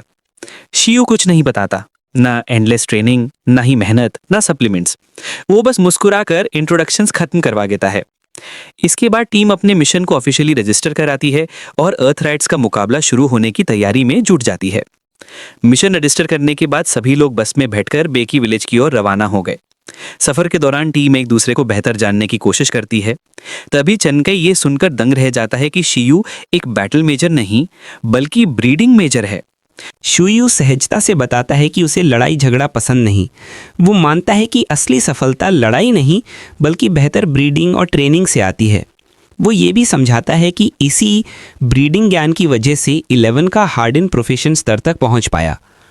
बेकी विलेज पहुंचते ही ग्रामीण उनका गर्मजोशी से स्वागत करते हैं और हर सदस्य को हरा जंपसूट यूनिफॉर्म देते हैं। माहौल खुशनुमा है और टीम का मनोबल तेजी से बढ़ जाता है। शुयू लीड संभालते हुए सभी से कहता है कि वे अपने पेट बीस्ट समन करें। वो 11 की सुपर साइट एबिलिटी का उपयोग करके अर्थ रैट्स को तेजी से ढूंढने की योजना बनाता है। यूथ साफ से पूछती है कि क्या 11 भी आयरन बैम्बू ब्रीडिंग बेस से लिया था। शुयू हाँ कहता है, लेकिन यूए संतुष्ट नहीं होती और अनुमान लगाने लगती है कि शायद शुयू बैम्बू रॉक जिम के अप्रेंटिस होंगे, वह प्रतिष्ठित एकेडमी जहां से इलीट आयरन ईटर्स तैयार होते हैं। शुयू तुरंत मना कर देता है। यू जिंग जिंग समझाती है कि बैम्बू रॉक जिम वास्तव में ग्रैंड मास्टर टेमर लिन द्वारा संचालित है, एक महान शख्सियत जो फायर टाइप और इलेक्ट्रिक टाइप आयरन ईटर्स जैसे अनोखे बीस्ट्स विकसित करने के लिए प्रसिद्ध हैं। उसी दौरान जिंग जिंग ये भी जोड़ती है कि ग्रैंड मास्टर लिन की बेटी शुजू शायद उनसे भी आगे निकल जाए। वो सबसे कम उम्र में प्रोफेशनल बनी थी, 18 साल की उम्र में, और फिर 9 प्रमुख अकेडमिक शाखाओं में से एक में दाखिला लेकर अब शोध कार्य कर रही हैं। यूए बताती है कि लिन का सबसे बड़ा लक्ष्य आयरन ईटर्स का आगे का एवोल्यूशन खोजना है, एक ऐसा रहस्य जिससे अभी तक कोई नहीं सुलझा पाया है। इसी बीच 11 अचानक जमीन को पंजे से खुरचते हुए गुर्राता है। शुयू मुस्कुराकर बताता है कि शायद उसे अर्थ रैट मिल गया है। टीम तुरंत सक्रिय हो जाती है। चैनकाई दूरबीन से जगह देखता है और 11 की दिशा से मिलान करके पहला टारगेट ढूंढ निकालता है, एक लेवल 4 अर्थ रैट जो मुंह में सेब दबाए इधर उधर दौड़ रहा है। चैनकाई समझाता है कि अकेला रैट कम खतरनाक होता है, इसलिए मौका हाथ से जाने नहीं देना चाहिए। यू जिंग सबको याद दिलाती है कि अर्थ रैट्स की सबसे बड़ी कमजोरी टेम्परेचर सेंसिटिविटी है, ना कि आवाज़ या रोशनी। इसलिए आयरन ईटर और आइस आर्मरिलो पास जाएंगे तो वे तापमान के कारण रैट को डरा देंगे। योजना बनाई जाती है कि ब्रैम्बल्स जाके पौधे जैसा दिखेगा और एंटेंगल का इस्तेमाल करेगा। प्लान तुरंत एक्टिवेट होता है। ब्रैम्बल्स अपने लताओं को धीरे धीरे अर्थ रैट की ओर बढ़ाता है, लेकिन रैट बेहद तेज निकलता है। सेब छोड़कर वो बिजली जैसी रफ्तार से भागता है। आइस आर्माडिलो सामने कूदकर रास्ता रोकने की कोशिश करता है, मगर अर्थ रैट उसके ऊपर से छलांग लगाकर किनारे निकल जाता है और पास के बिल की ओर दौड़ जाता है। रैट लगभग बच ही गया था, तभी गर्जन जैसी धमक के साथ 11 उसके सामने आ गिरता है।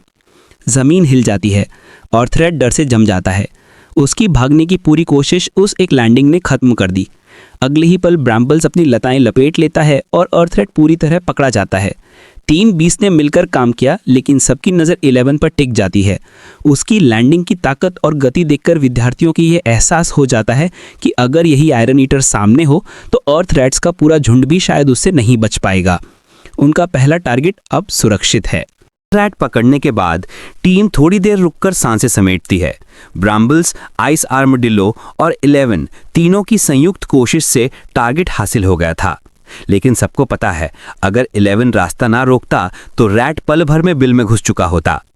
टीम पकड़ा गया अर्थ रैट शुयू को सौंपती है। चूनकाई और यू जिंग जिंग दोनों शाबाशी देते हुए कहते हैं कि बिना 11 के ये लगभग असंभव था। यह पहला ही मुकाबला साबित कर देता है कि अर्थ रैट्स मजाक नहीं, चाहे ब्रैम्बल्स जैसा प्राकृतिक शिकारी ही क्यों ना भेज दो, अगर एक पल की भी देरी हो जाए तो वे फिसलकर बच निकलते हैं।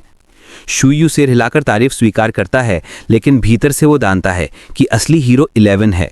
उसकी गति, उसके इंस्टिंक्ट्स और सुपर साइट का शुरुआती असर सब एकदम परफेक्ट थे। थोड़ा आराम मिलते ही शूयू नन्ही मन मिशन के फायदे का हिसाब लगाता है। 10 युआन प्रति अर्थ रैट। अगर वे 100 रैट्स पकड़ लेते हैं तो ना सिर्फ ये मेहनत वसूल होगी बल्कि 11 के न्यूट्रिशन और रिकवरी सप्लीमेंट्स भी आसानी से कवर हो जाएंगे। ये सोचकर शूयू का लक्ष्य बिल्कुल साफ हो जाता है। ये मिशन सिर्फ पैसे के लिए नहीं बल्कि 11 की सुपर साइट को उच्च स्तर तक पुश करने का एक सुनहरा मौका है। योजनाएं बनाते हुए टीम एक नया अप्रोच तय करती है। सब लोग फैलकर अलग अलग दिशा में खोज करेंगे। केवल अकेले घूम रहे रैट्स को टारगेट करेंगे। अगर कोई हॉट दिखे तो तुरंत पीछे हटकर सबको मैसेज करेंगे। दोपहर 12 बजे सभी लोग फिर से मिलेंगे और प्रगति बताएंगे। इसी दौरान यू जिंगजिंग माहौल में जोश भरती है। वो मुस्कुराते हुए चुनौती देती है, देखते हैं सबसे ज्यादा रैट्स कौन पकड़ता है। उसकी बात सुनकर चून, काई, युवा और यहां तक कि शूयू भी हल्का सा मुस्कुराते हैं। अब मिशन सिर्फ काम नहीं रहा, ये एक मनोरंजक कॉम्पिटिटिव ट्रेनिंग बन चुका है। सब अपने अपने बीस्ट्स को लेकर आगे बढ़ जाते हैं और 11 जोश में शूयू के साथ मैदान में उतरता है। आज उसकी सुपर साइट की पहली बार असली परीक्षा से गुजरेगी। हालांकि युवा थोड़ी चिंतित दिखती है क्योंकि उसे पता है कि वो शायद सबसे आखिर में आएगी। उसे शक है कि उसका आयरन ईटर 11 जितना तेज या स्मार्ट काम नहीं कर पाएगा। आखिर दोनों एक ही स्पीशीज के भी नहीं हैं। शू 11 के साथ पोजीशन में खड़ा होता है और टेलीपैथिकली अपने आयरन हीटर को इंस्ट्रक्ट करता है कि दोपहर से पहले कम से कम 20 रैट्स पकड़ ले।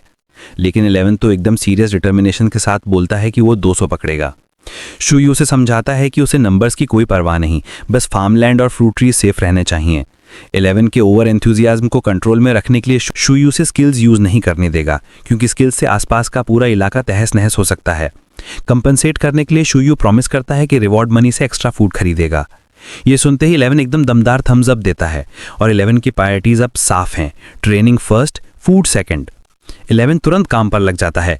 वो तेजी से स्प्रिंट मारकर एक अर्थ रैट नंगे हाथों से पकड़ लेता है, फिर लेफ्ट राइट जिगजैग दौड़ते हुए बाकियों को चेस करने लगता है। शूयू और एक लोकल दोनों उसे ध्यान से देखते हैं। लोकल आश्चर्य से पूछता है कि क्या शूयू का पेट बीस्ट सच में आयरन ईटर है। उसने कभी इतना हार्ड वर्किंग आयरन ईटर नहीं देखा। क्लियरली 11 एकदम अलग लेवल का है।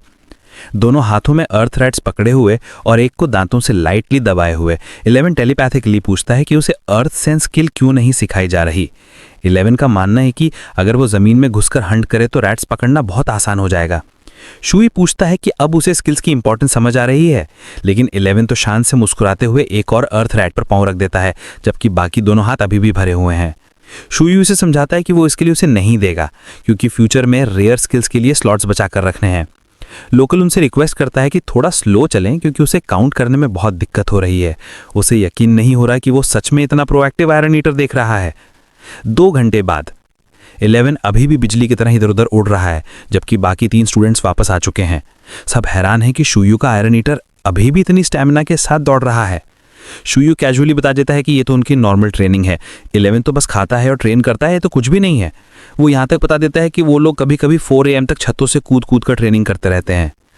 चून का ही तो शॉक में आ जाता है जब उसे पता चलता है कि सिर्फ 2 घंटे में 11 ने 22 रैट्स पकड़े, यानी हर 5 मिनट में एक, और उसके नाम 11 का ऑलमोस्ट डबल।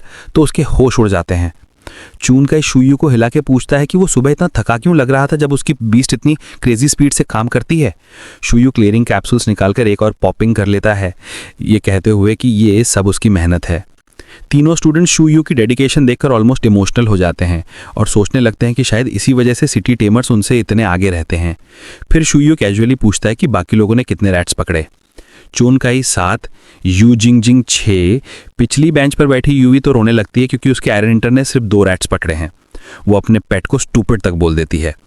ये सुनकर 11 अपने लेजेंडरी 3-in-1 कैप्चर को याद करके गर्व से मुस्कुराता है। उसे पूरा भरोसा है कि वो बिल्ट डिफरेंट है। लोकल भी 11 को सिर पर लाइटली पैट करता है और यूई को समझाता है कि उसका कब अपनी पूरी कोशिश कर रहा है। लोकल ये भी मानता है कि 11 सच में अब तक का सबसे एफिशिएंट पेट बीस्ट है जो उसने देखा है। हालांकि 11 को अजनबी का टच कुछ ज़्यादा पसंद नहीं आता है। लंच टाइम आ जाता है। शूयू सबके लिए लंच पैक्स जाता है। बाकी लोग खाना खाते हुए भी 11 को खेतों में दौड़ते हुए देखते हैं, जैसे उसे कभी भी ब्रेक की ज़रूरत ही नहीं होती है। शूयू बस थकी हुई आवाज़ में साय करता है क्योंकि 11 की एनर्जी कभी खत्म नहीं होती है। यूई हैरानी से पूछती है कि क्या उसका पेट बीस्ट कभी आराम भी करता है। उसे यकीन ही नहीं हो रहा कि कोई आयरन ईटर इस तरह बिहेव कर सकता है। वो याद करती है कि उसने अपना कप चुनते हुए कितना टाइम लगाया था और अब सोचती है कि आखिर कैसे वो 11 जैसा कप मिस कर गई। शिव आराम से खाना खाता रहता है और जवाब में उल्टा सवाल पूछ देता है, तुम लोग सोचते हो 11 ने हार्डन को प्रोफेशनल लेवल पर कैसे मास्टर किया?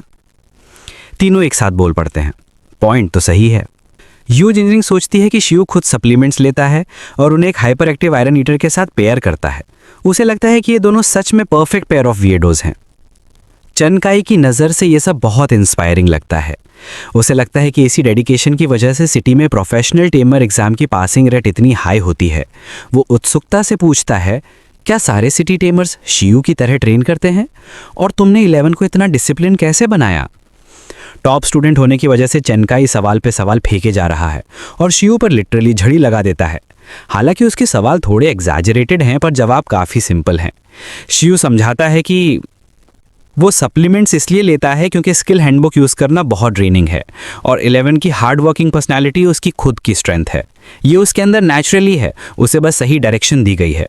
शिव बताता है कि उसे तो अपना आयरन ईटर चुनने का मौका भी नहीं मिला था, लेकिन शुयू और लिन शू दोनों ये बात जानते हैं कि 11 में ज़बरदस्त पोटेंशियल है। शिव मानता है कि उसका 11 के साथ पार्टनरशिप तो बस एक कोइंसिडेंस है जिसे आसानी से एक्सप्लेन नहीं किया जा सकता।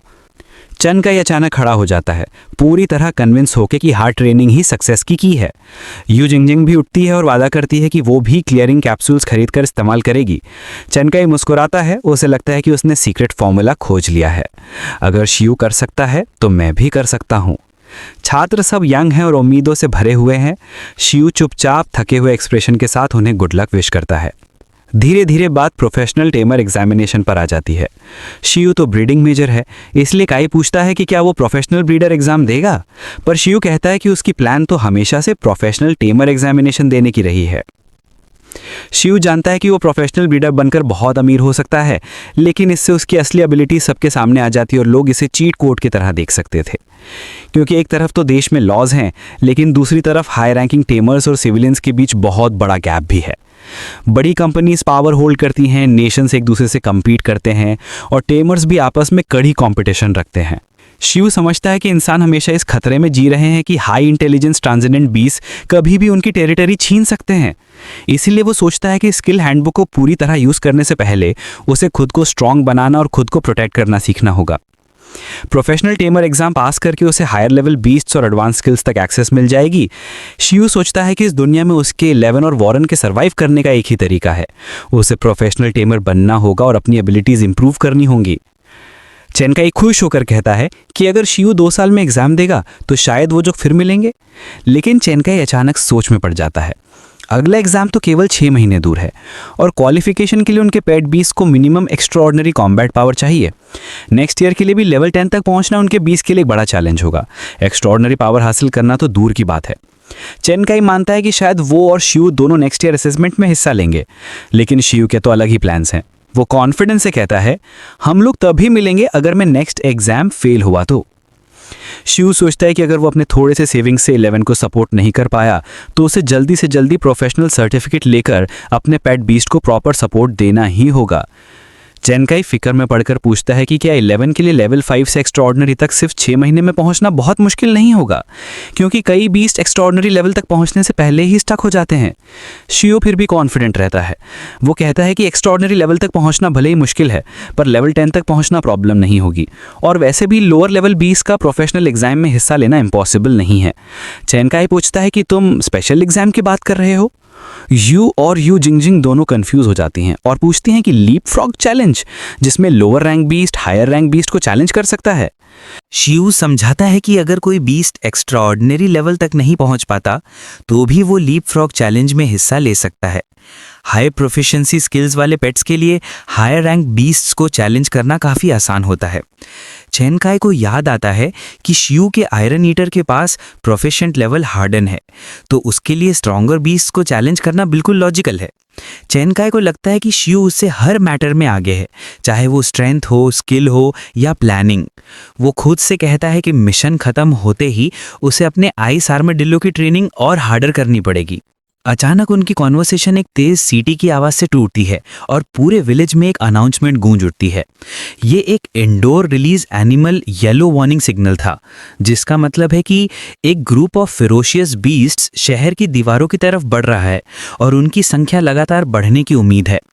अनाउंसमेंट में सभी नागरिकों को इमीडिएटली डिफेंस गाइडलाइंस फॉलो करने को कहा जाता है। ये सुनते ही पूरे गांव में हलचल और डर फैल जाता है। विलेज के लोग घबराकर अपना काम जल्दी जल्दी खत्म करने लगते हैं और जो भी सामान हाथ में होता है उसे समेटकर घरों की तरफ भागते हैं। पास खड़ा बूढ़ा आदमी चिंता भरी नजरों से चैनकाय और उसकी टीम को देखता है और उन्हें भी जल्दी घर लौटने की सलाह देता है। चैनकाय बेचैन होकर सिचुएशन के बारे में और डिटेल पूछता है। बूढ़ा आदमी कहता है कि उसे पूरी जानकारी नहीं है, लेकिन उसे शक है कि स्नो माउंटेन के आसपास के बीस्ट्स फिर से हलचल कर रहे हैं। वो चेतावनी देता है कि अगर हालात और बिगड़े तो विलेज में इवैक्यूएशन ऑर्डर्स भी आ सकते हैं। शिव कामली सोचता है कि पैनिक करने का अभी समय नहीं है। 10 साल पहले से इस बार का फर्क ये है कि स्नोई माउंटेन और पिंगचांग डिस्ट्रिक्ट के बीच अब ऊंची सिटी वॉल्स बन चुकी हैं। गार्डियन कोर और टेमर एसोसिएशन दोनों तरफ अपने अपने डिफेंस स्टेशंस पर तैनात हैं ताकि बीस्ट रैम्पेजेस को रोका जा सके। शिव मानता है कि अगर वास्तव में दीवार टूटने का खतरा होता तो अभी वाला नहीं बल्कि एक अलग हाई अलर्ट कोड जारी किया जाता। चैनकाय सुझाव देता है कि वो जाकर सिचुएशन चेक कर लेते हैं, लेकिन यूआई फौरन विरोध करती है। वो कहती है कि वो अभी सिर्फ ज्यादा भीड़ बढ़ाएंगे और मदद तो वैसे भी नहीं कर पाएंगे। शियू भी यूआईपी बात से सहमत होता है और कहता है कि सबसे अच्छा है कि वे टेमर एसोसिएशन लौट जाएं। चूंकि ये लॉन्ग टर्म मिशन है तो हालात नॉर्मल होते ही वो वापस आकर मिशन पूरा कर लेंगे। साथ ही टेमर एसोसिएशन पहुंचकर वार्निंग के बारे में और भी जानकारी मिल सकती है। सिचुएशन के बारे में पूछता है। रिसेप्शनिस्ट को भी ज्यादा डिटेल्स नहीं पता, लेकिन वो बताती है कि इस महीने पहले भी 2 बार कोड येलो वार्निंग्स आ चुकी हैं। उसी समय किसी की आवाज आती है। किसी ने दूर से चैनकाई और यू जिंगजिंग को बुलाया। वे मुड़कर देखते हैं तो उनका टीचर मिस्टर जैंग खड़ा है। मिस्टर जैंग बताता है कि वो पास ही था और उसे चैनकाई के भेजे ग्रुप चैट मैसेजेस दिख गए तो वो स्टूडेंट्स को चेक करने आ गया। शू ये जानकर थोड़ा हैरान होता है कि स्टूडेंट्स का अपने टीचर के साथ ग्रुप चैट भी है। मिस्टर जैंग चैनकाई से पूछता है कि उसके साथ खड़े लोग कौन हैं। चैनकाई प्राउडली बताता है कि ये सब एक दूसरे स्कूल के टेमर्स हैं। मिस्टर जैंग तुरंत समझ जाता है कि ग्रुप रैम्पेज वार्निंग को लेकर टेंशन में है। चैनकाई पूछता है कि सिचुएशन कितनी सीरियस है। मिस्टर जैंग सजेस्ट करता है कि लॉबी में बहुत शोर है, बेहतर है कि बाहर जाकर कामली बात करें। बात करते हुए शू पहले ही अंदर से प्रिपेयर होने लगता है, क्योंकि उसे पता है कि उसका रहने का इलाका बहुत सुरक्षित नहीं है और उसे वर्स्ट केस सिनेरियो के लिए प्लान बनाना होगा। एसोसिएशन के बाहर आते ही मिस्टर जैंग ग्रुप को भरोसा दिलाता है कि आज डिफेंस फैसिलिटीज 10 साल पहले से कहीं ज्यादा पावरफुल हैं।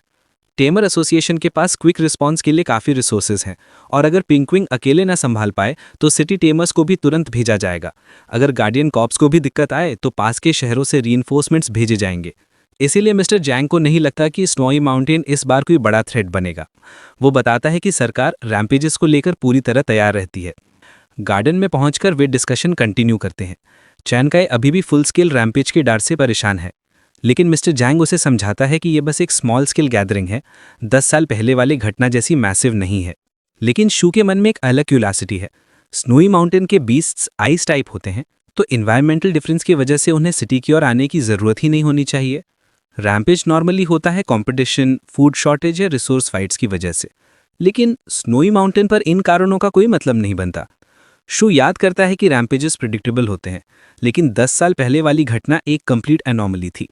वो सोचता है कि शायद ये उसी मिस्टीरियस घटना से जुड़ा है जिसने ब्लू प्लैनेट शू का पूरा परिवार छीन लिया था। मिस्टर जैंग उदासी से इसकी पुष्टि करता है। वो बताता है कि उस साल का रैम्पेज आज तक एक अनसुलझी मिस्ट्री है। जायंट स्टैचू के पास रुककर मिस्टर जैंग टॉपिक बदल देता है। वो पूछता है कि क्या उन्हें ग्लेशियर सिटी का हिस्ट्री पता है। ग्रुप उत्सुकता से उसकी बात सुनता है तो मिस्टर जैंग फर्दर क्लैरिफाई करते हैं। मिस्टर जैंग बताते हैं कि वो कहानी जो वो शेयर करने वाले हैं ज़्यादातर अंदाजों पर आधारित है। करीब 2000 साल पहले स्नोई माउंटेन बिल्कुल मौजूद नहीं था। वो पूरा इलाका एक बहुत विकसित टेमर ट्राइब का क्षेत्र था।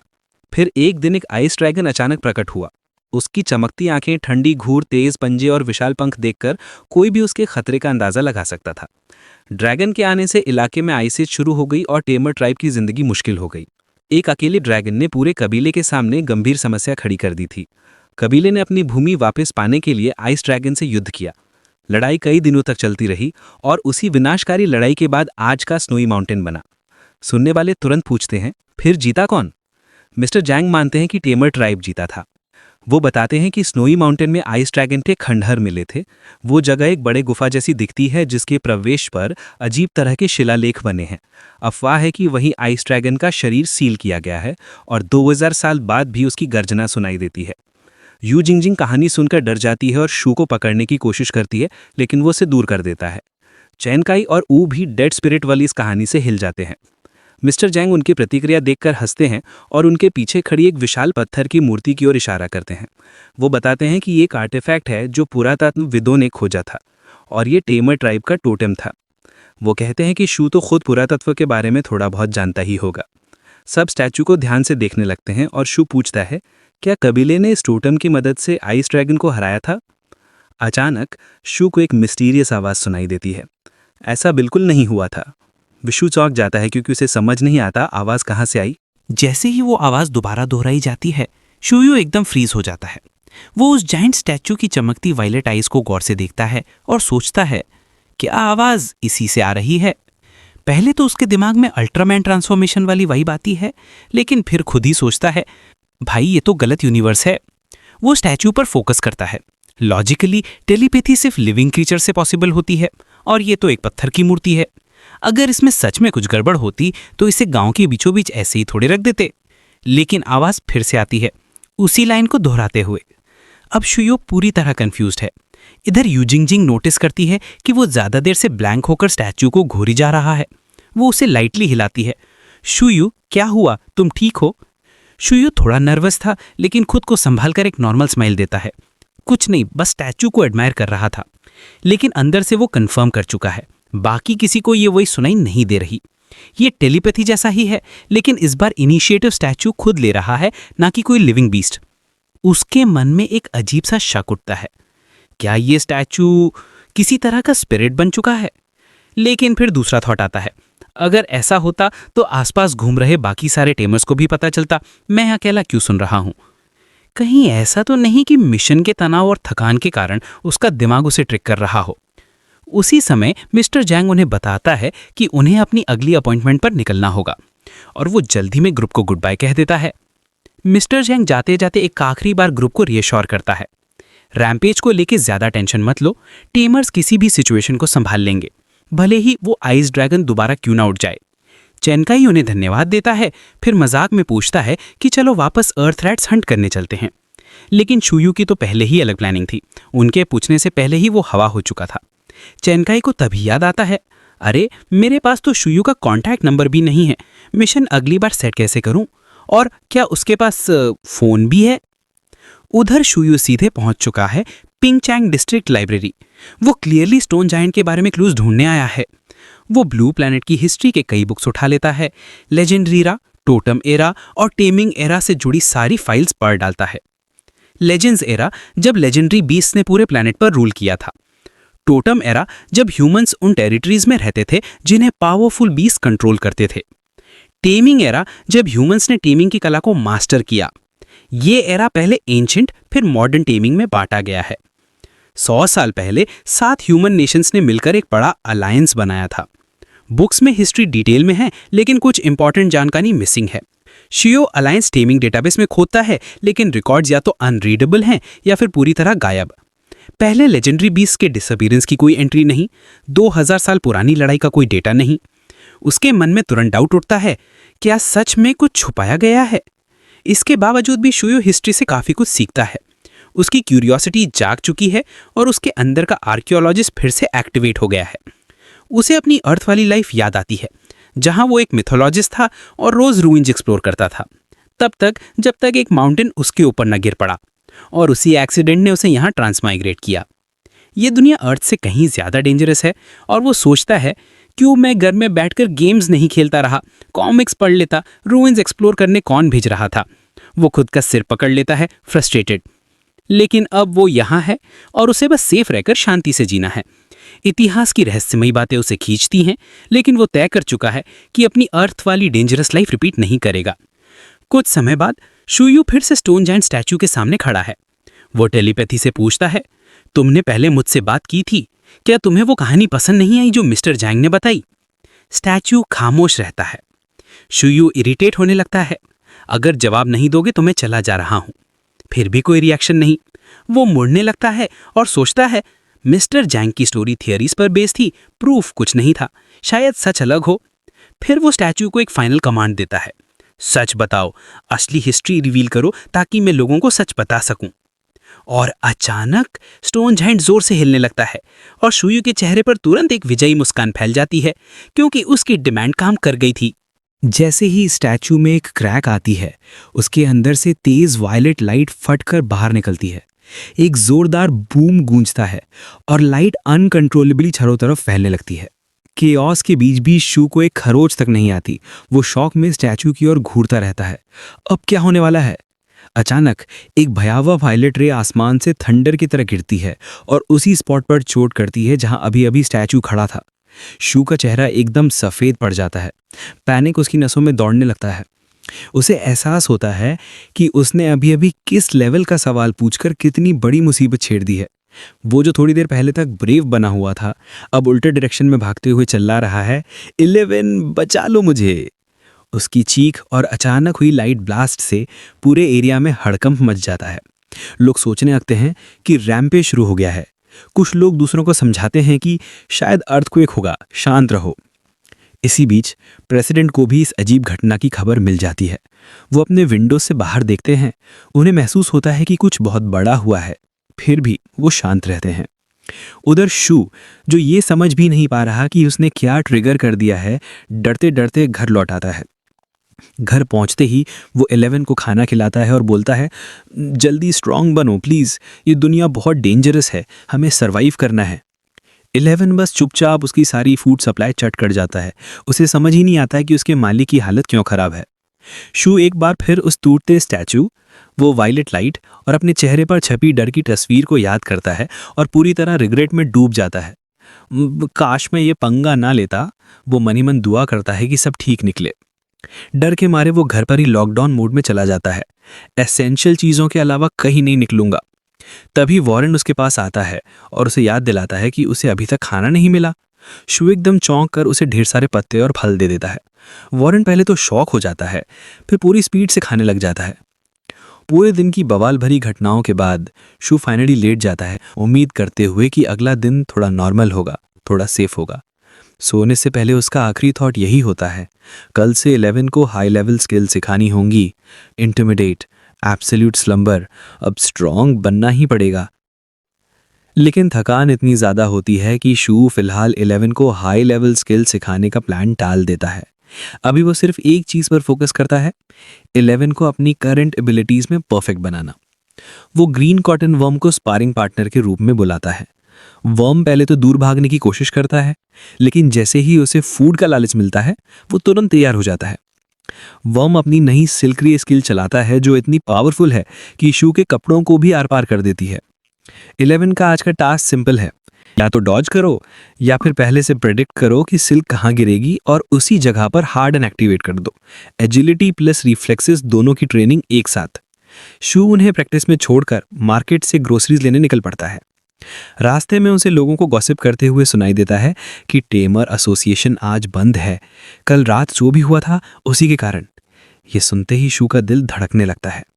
उसे याद आता है कि स्टैचू गायब है और ये सब इवेंट किसी न किसी तरह उससे जुड़ा हुआ है। भले ही किसी ने उसे डायरेक्टली नहीं देखा, लेकिन वो डरता है कि कहीं कोई स्पेशल एबिलिटी वाला टेमर टेलीपैथी ट्रेसेस या एनर्जी फ्लक्चुएशन से सारी घटना उस तक न पहुंचा दे। शू एकदम फैसला करता है, एक्ट नॉर्मल, पता ही नहीं है, कुछ देखा ही नहीं। Stone statue? कौन सा स्टैचू? उसे डर है कि कहीं वो क्यूरियोसिटी के चक्कर में सीधा क्रिमिनल न बन जाए। उधर दूसरी तरफ एक रिसर्च टीम उस पूरी फिनोमिनन की जांच शुरू कर चुकी है और शू बिल्कुल अनजाने में उस केस का सबसे बड़ा की विटनेस बन चुका है। रिसर्चर्स को शक है कि वो एक अनएक्सप्लोर्ड एंशिएंट डिमेंशन है, शायद टाइम स्पेस में किसी पुराने क्रैक की वजह से बना हो। रिसर्च टीम में शामिल लू अभी भी पूरी तरह श्योर नहीं है कि असल में हुआ क्या था। टीम आइस ड्रैगन रूइंस और ग्लेशियल प्लेन से जुड़े कनेक्शंस पर चर्चा करती है। लू का मानना है किसी ने ज़रूर किसी पुराने इतिहास के अवशेषों के साथ इंटरैक्ट किया है, तभी डिमेंशन एक्टिवेट हुआ है और अब वो लोग उस इंसान को ढूंढने के लिए पक्का इरादा कर चुके हैं। 4 दिन बाद 11 की क्विक हील और सुपरसाइड स्किल्स एक्सपीरियंस लेवल तक पहुंच चुकी हैं, जबकि हार्डन अभी भी प्रोफिशिएंट है। शू को ये प्रोग्रेस देखकर काफ़ी कॉन्फिडेंस आता है, लेकिन वो अभी भी ओपोनेंट्स ढूंढ रहा है ताकि 11 की असली स्ट्रेंथ को टेस्ट किया जा सके। फिर से वो 100 वर्ब्स हॉल पहुंचता है सप्लीमेंट्स लेने। इतना बार आता है कि क्लर्क खुद बोल देता है कि थोड़ा कम ले लिया करो, और साथ ही बताता है कि साउथ में कोई स्टूडेंट यही पिल्स बल्क में खरीद रहा है, जिससे शू सोचता है कि शायद वो चैनकाई ही होगा। क्यूरियस होकर शू क्लर्क से टेमिंग एसोसिएशन की क्लोजर और एक्सप्लोजन के बारे में पूछता है। क्लर्क, जो हमेशा की तरह वेल इन्फॉर्म्ड निकला, बताता है एक अनएक्सप्लोर्ड रीजन खुला है और अब पूरे पिंगचांग की किस्मत बदलने वाली है। शू कंफ्यूज होकर पूछता है, कैसे? क्लर्क समझाता है कि ये अनएक्सप्लोर्ड डिमेंशन एक ऑल्टरनेट डिमेंशन जैसा है, कुछ वैसा ही जैसा टेमिंग डिमेंशंस होते हैं। वो बताता है, टेमिंग डिमेंशंस उन टेमर्स की डेथ के बाद एग्जिस्ट करते हैं, छोटे छोटे वर्ल्ड की तरह होते हैं, एनर्जी से भरे रहते हैं, रेयर रिसोर्सेज और क्रीचर्स भी होते हैं, पर पहले जितना पावरफुल नहीं होते। ये सुनकर शू को सुकून मिलता है कि मामला उतना डेंजरस नहीं जितना उसने सोचा था, लेकिन फिर भी वो ये सोचकर परेशान होता है कि सिर्फ एक स्टैचू को छूने से अनएक्सप्लोर्ड डिमेंशन कैसे खुल गया। क्लर्क उससे अश्योर करता है कि अब तक कोई डेंजरस मॉन्स्टर रिपोर्ट नहीं हुआ और टॉप टेमर्स हर थ्रेट संभाल सकते हैं। घर जाते समय शू स्टैचू के टूटने के बारे में सोचता रहता है कि अनएक्सप्लोर्ड डिमेंशन का कनेक्शन उस असली हिस्ट्री से है जिसकी उसे झलक मिली थी। वो रिग्रेट महसूस करता है कि उसने सच को दुनिया के सामने लाने का जो वादा स्टैचू से किया था उसे पूरा नहीं कर पाया। फिर फैसला करता है, पहले स्ट्रांग बनूंगा, फिर लौटूंगा। अचानक नॉक नॉक। दरवाजे पर दस्तक सुनकर शू घबरा जाता है, कहीं कोई उसे पकड़ने तो नहीं आ गया स्टैचू तोड़ने की वजह से। बाहर से आवाज आती है, वेलफेयर एड लेकर आए हैं। शू को शक होता है। वो सावधानी से जवाब देता है। दरवाज़ा खुलता है और सामने खड़ी है लुइंग यी, एंशिएंट कैपिटल यूनिवर्सिटी की एक आर्कियोलॉजी डॉक्टर। वो बताती है कि वो अनएक्सप्लोर्ड डिमेंशन की साइट पर थी और शू से कोऑपरेट करने आई हैं। शू हैरान लेकिन कंपोज्ड होकर उसे अंदर इनवाइट करता है और अपने आप को एक जॉबलेस टेमर बताता है। जैसे वो यार्ड में चलते हैं, लू बिना घुमाए फिराए सीधा सवाल पूछती है। ल्यू सीधा शू से पूछती है कि क्या उसका स्टैचू की डिस्ट्रक्शन से कोई लेना देना है और क्या उसे वक्त स्टैचू से कोई वॉइस सुनाई दी थी। शू एकदम हक्का बक्का रह जाता है जैसे उसे सब पता हो। तभी ल्यू समझाती है कि भले वो स्टैचू जिंदा नहीं था, लेकिन शू की टेलीपैथी एबिलिटी उसे इनएनिमेट ऑब्जेक्ट्स की इमोशंस और अनस्पोकन कन्विक्शंस फील करवा सकती है। एक तरह से समय के साथ उन चीज़ों में भी एक हल्की सी स्पिरिट बन जाती है। ये rare ability hearing the voice of history कहलाती है और जिन लोगों के पास ये एबिलिटी होती है उन्हें हियरर्स कहा जाता है। वो बताती है कि आर्कियोलॉजी में ऐसी टैलेंट गोल्ड की तरह होती है, हिडन हिस्ट्री खोलने, एंशिएंट रूइंस डीकोड करने और लॉस्ट सिविलाइजेशंस के क्लूज समझने में ये सबसे काम की एबिलिटी होती है। फिर ल्यू शू को उस अनएक्सप्लोर्ड डिमेंशन की इमेज दिखाती है जो उसने ट्रिगर की थी। वो बताती है कि शू ने स्टैचू की स्पिरिट को डिस्टर्ब किया और उसी से वो एंशिएंट रूइन प्रकट हुआ, जो शायद ग्लेशियर सिटी की रियल हिस्ट्री को रिवील कर सकता है।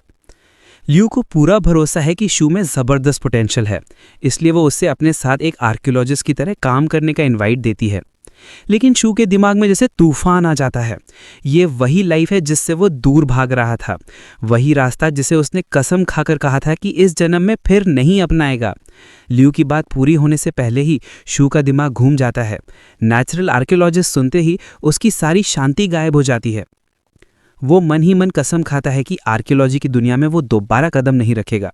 उसके लाइफ के गोल्स बेहद सिंपल हैं, पैसे कमाना, 11 को स्ट्रांग बनाना, एक गर्लफ्रेंड ढूंढना, एक क्यूट सी कैट पालना, किसी सेफ शहर में शिफ्ट हो जाना और आराम की जिंदगी जीना। बस इतना ही चाहता है वो। जब पेट बीस्ट्स अपनी मस्ती में खेलते रहते हैं, लूशू को सोचने का थोड़ा टाइम देती है और उस क्यूट से सीन की एक फोटो खींच लेती है। उधर शू धीरे धीरे ये रियलाइज करता है कि वो कोई आम इंसान नहीं, वो लिटरली नेशनल ट्रेजर है। पूरे देश में सिर्फ 11 हियरर्स, लेजेंडरी टेमर्स और टोटम गार्डियन से भी रेयर। इतना रेयर कि खुद शू के चेहरे पर भी हल्की सी स्मर्क आ जाती है। उसे मज़ा आता है कि कैसे उसके लाइफ में बार बार नंबर 11 दोबारा सामने आ जाता है। 11 pet beast, 11 hearers, pure coincidence but satisfying. Simple logic लगाते हुए शिव खुद ही कंक्लूड कर लेता है कि जब उसकी टैलेंट इतनी रेयर है तो ऑर्गेनाइजेशन में ज्वाइन करने से उसे ह्यूज एडवांटेज मिलेगा। Law of supply and demand baby. ये सोचकर वो थोड़ा हम्बल बनता है और डिसाइड करता है कि चलो आर्कियोलॉजिस्ट की बात ध्यान से सुन ही लेता हूँ। अब उसकी क्यूरियोसिटी पूरी तरह जाग चुकी होती है।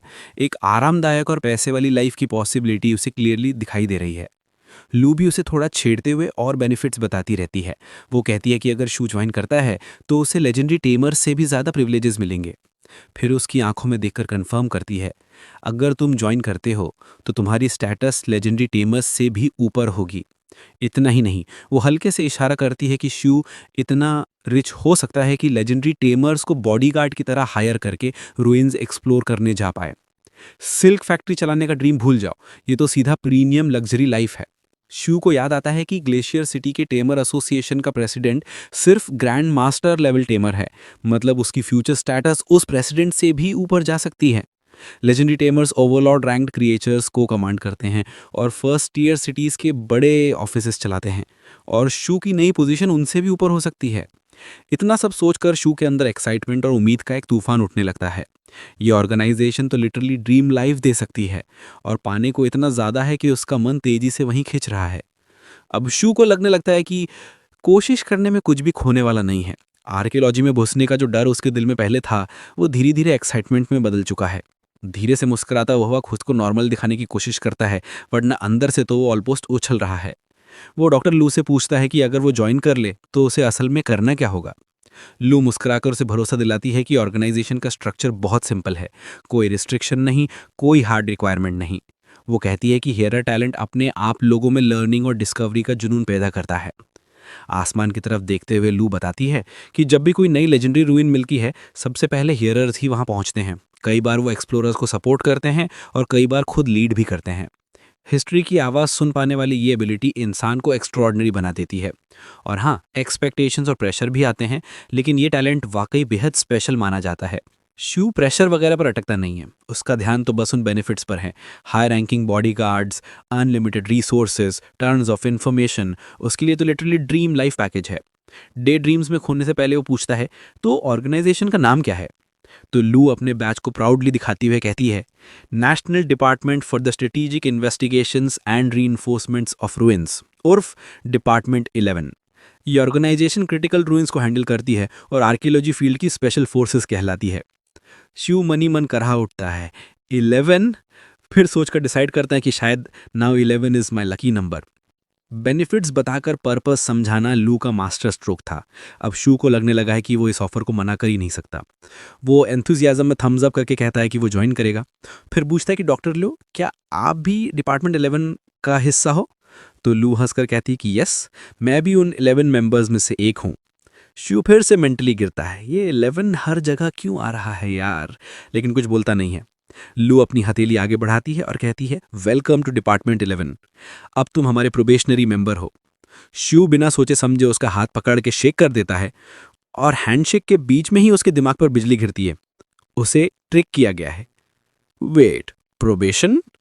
लू शांत आवाज में बताती है कि ऑफिशियल मेंबर बनने से पहले हर नए रिक्रूट को एक टेस्ट देना पड़ता है।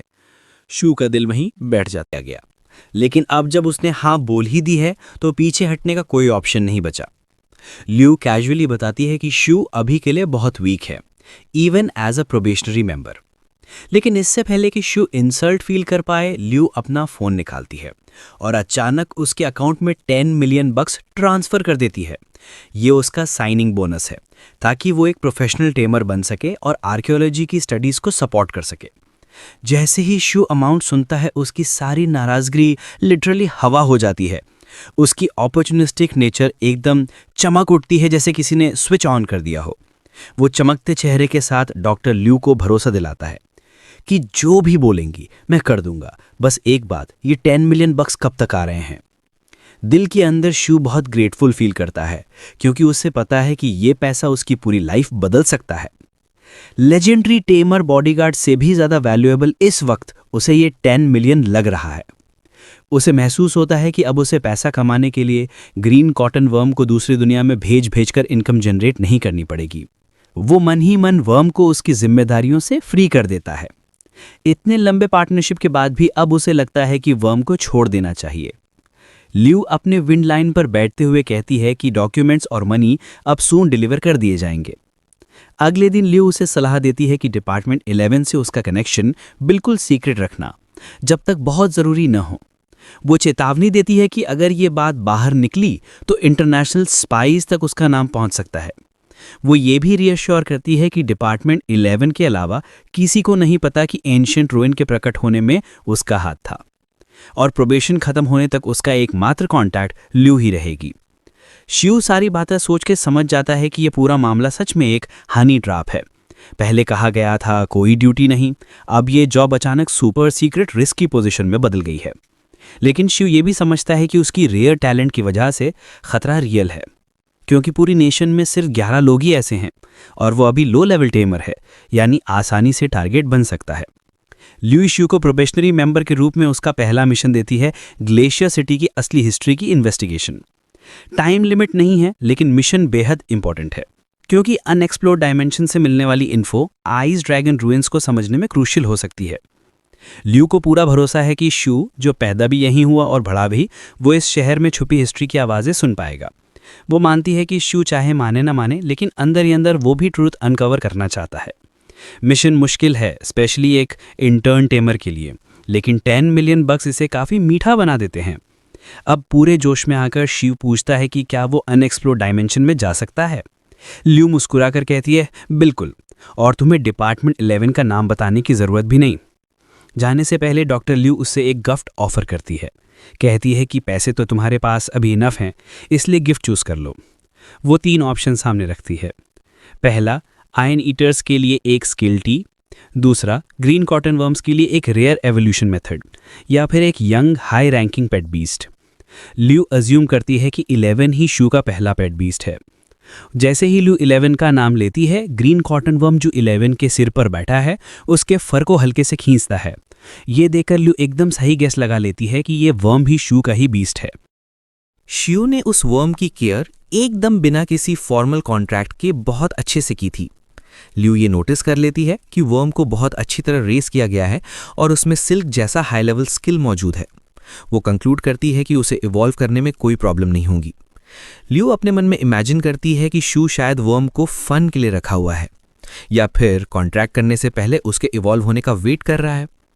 जब से दोनों की मुलाकात हुई है, डॉक्टर ल्यू लगातार शू को बहुत एक्यूरेटली रीड कर रही है। शू इन गिफ्ट्स को देखकर अंदर ही अंदर ऑलमोस्ट ड्रूल करने लगता है। वो 11 की तरफ देखता है और सोचता है कि बिना मेहनत के कुछ एक्सेप्ट करना कितना मुश्किल लगता है। उसे याद आता है कि 11 को भी बिल्कुल पसंद नहीं होता कि उसे बिना काम के स्किल्स दी जाएं।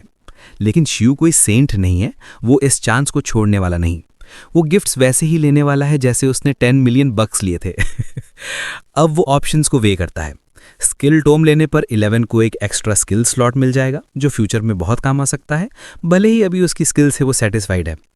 वर्म इवोल्यूशन मेथड भी उसे टेम्प्ट करता है, क्योंकि उसने वर्म को रेस करने में बहुत टाइम और एफर्ट लगाया है, और अगर वर्म पावरफुल बीस्ट बन गया तो उसकी सारी मेहनत वर्थवाइल हो जाएगी।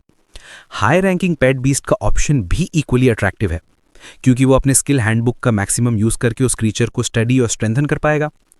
और जैसा सबको एक्सपेक्टेड था, शिव बहुत कामली पूछता है, क्या मुझे सिर्फ एक ही चूज करना होगा? ल्यू उसे ब्लैंक स्टेयर देती है। उसे बिल्कुल भी ये लेवल ऑफ ओडेसिटी एक्सपेक्टेड नहीं थी। शिव आर्ग्यू करता है कि उसे जल्दी से जल्दी सारे रिसोर्सेज चाहिए ताकि वो आर्कियोलॉजी में सही से कंट्रीब्यूट कर सके।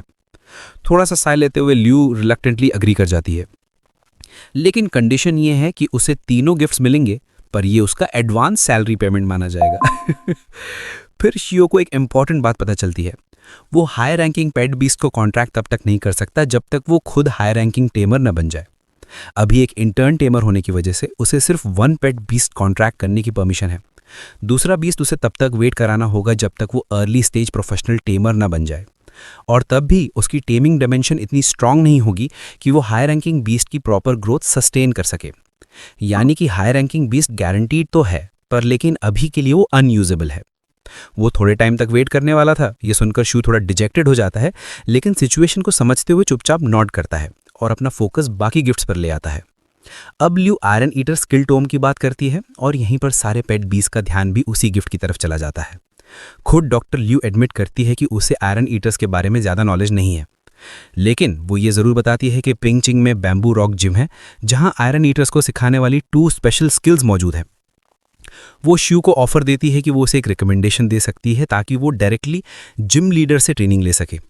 शिव पहले से ही प्लान कर चुका था कि वो बैम्बू रॉक जिम के ग्रैंड मास्टर टीमर से सीखने जाएगा, क्योंकि उसके हिसाब से स्किल्स को कॉपी करने के बजाय उन्हें नेचुरली लर्न करना ज़्यादा सही और रीजनेबल तरीका है। इसलिए वो बिना किसी प्रोटेस्ट के तुरंत एग्री कर लेता है।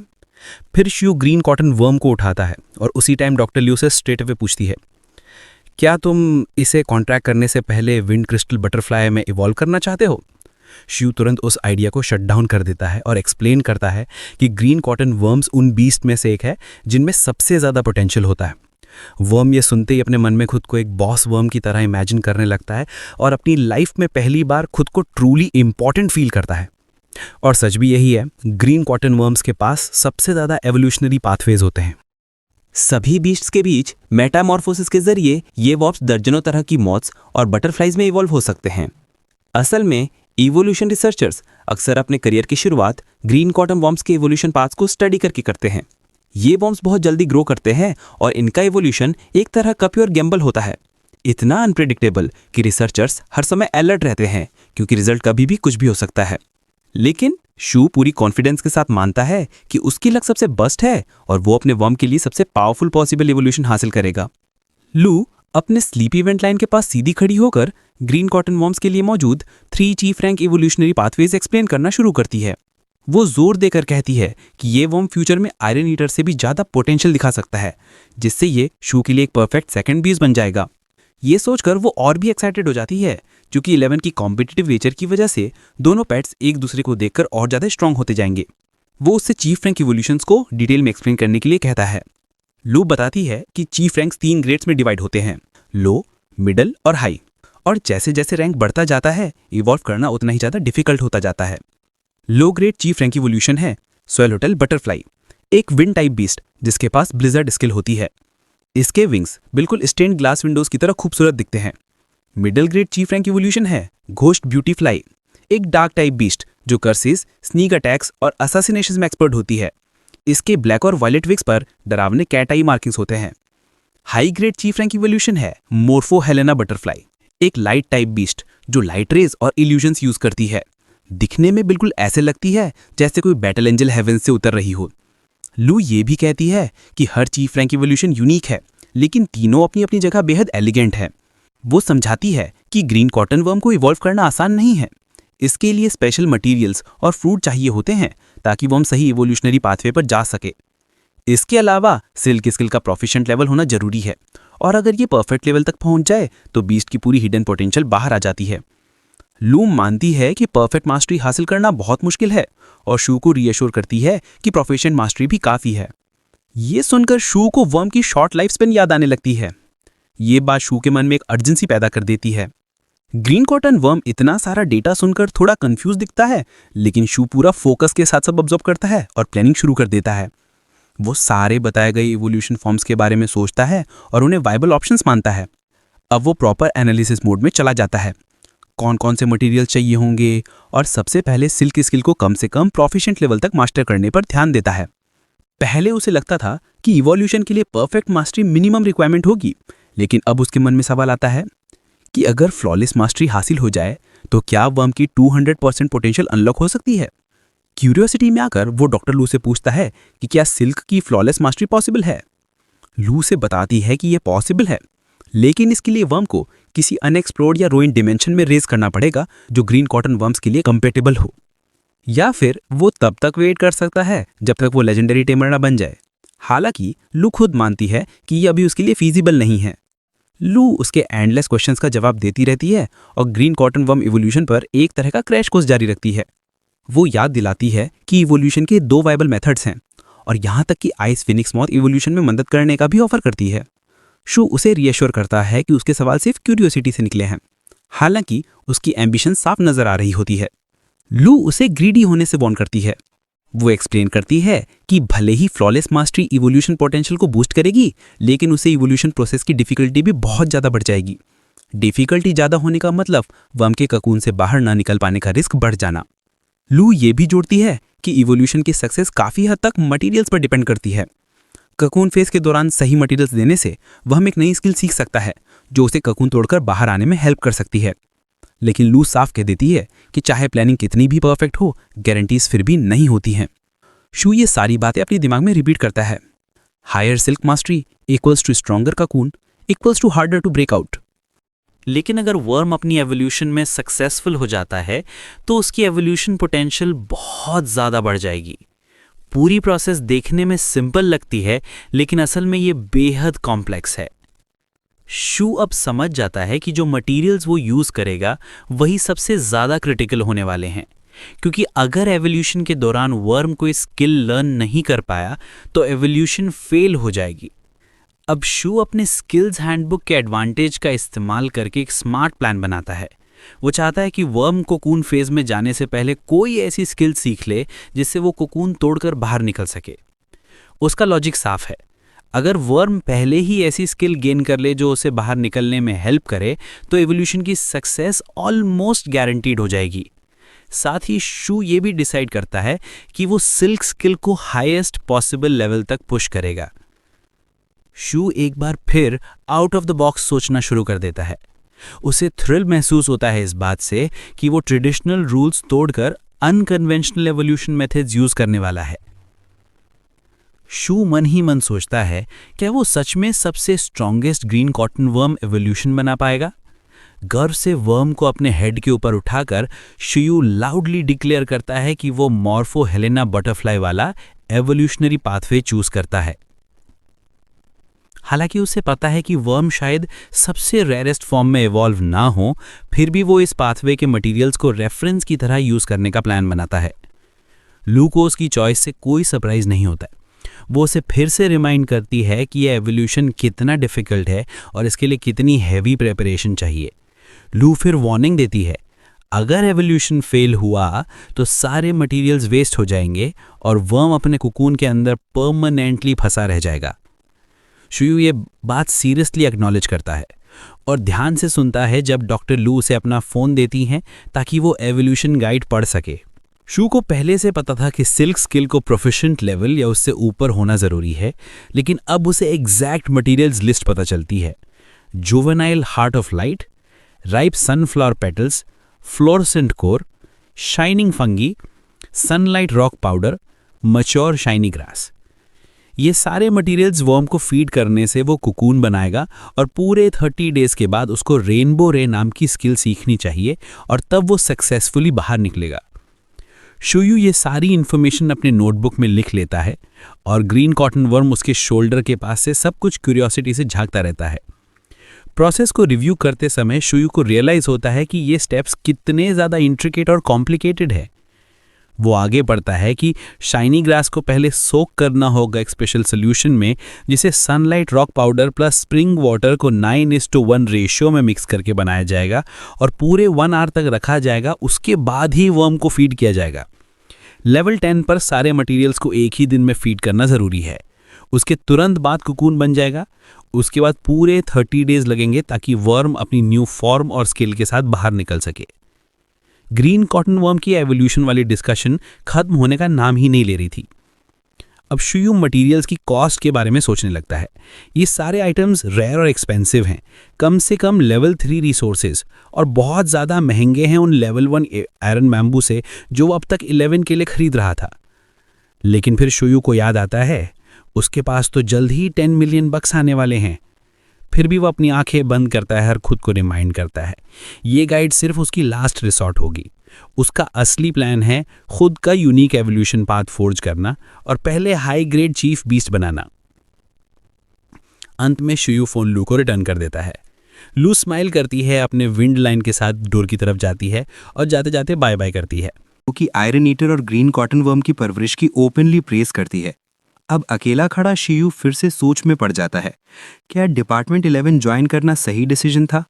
उसे याद आता है कि वो अपनी अर्थ वाली जॉब जैसी किसी भी चीज़ से दूर रहना चाहता था, लेकिन वो ये भी डिनाई नहीं कर पाता कि अनएक्सप्लोर्ड डायमेंशन में उसकी क्यूरियोसिटी धीरे धीरे बढ़ती जा रही है। उसके कन्फ्लिक्टेड थॉट ज़्यादा देर टिक नहीं पाते क्योंकि उसे कल मिलने वाले पैसों का ख्याल फिर से एक्साइट कर देता है। शियू सोचता है आज तो खुलकर खर्च करेगा, शायद एक नया फ़ोन भी खरीदेगा। डिपार्टमेंट 11 का नया रिक्रूट सीधे सेंट्री बिल्डिंग की तरफ निकल पड़ता है और इलेक्ट्रॉनिक्स डिपार्टमेंट में घुस जाता है। एक ब्लैक हेड क्लर्क उसकी हेल्प करता है। शियू उसे अपना ड्रीम फ़ोन डिस्क्राइब करता है जो इंटरनेट से कनेक्ट हो सके, एनर्जी लेवल्स डिटेक्ट कर सके और उसमें पेट बीस्ट एल्मनैक भी बिल्ट इन हो।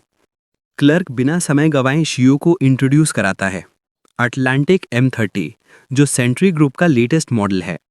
इस फ़ोन में 6,29,000 एंट्रीज ऑफ बीस्ट्स और स्किल्स मौजूद हैं और इसमें माइक्रोवेव डिटेक्शन फीचर भी है जो ट्रांसेंडेंट लेवल से नीचे के बीस्ट्स को डिटेक्ट कर सकता है।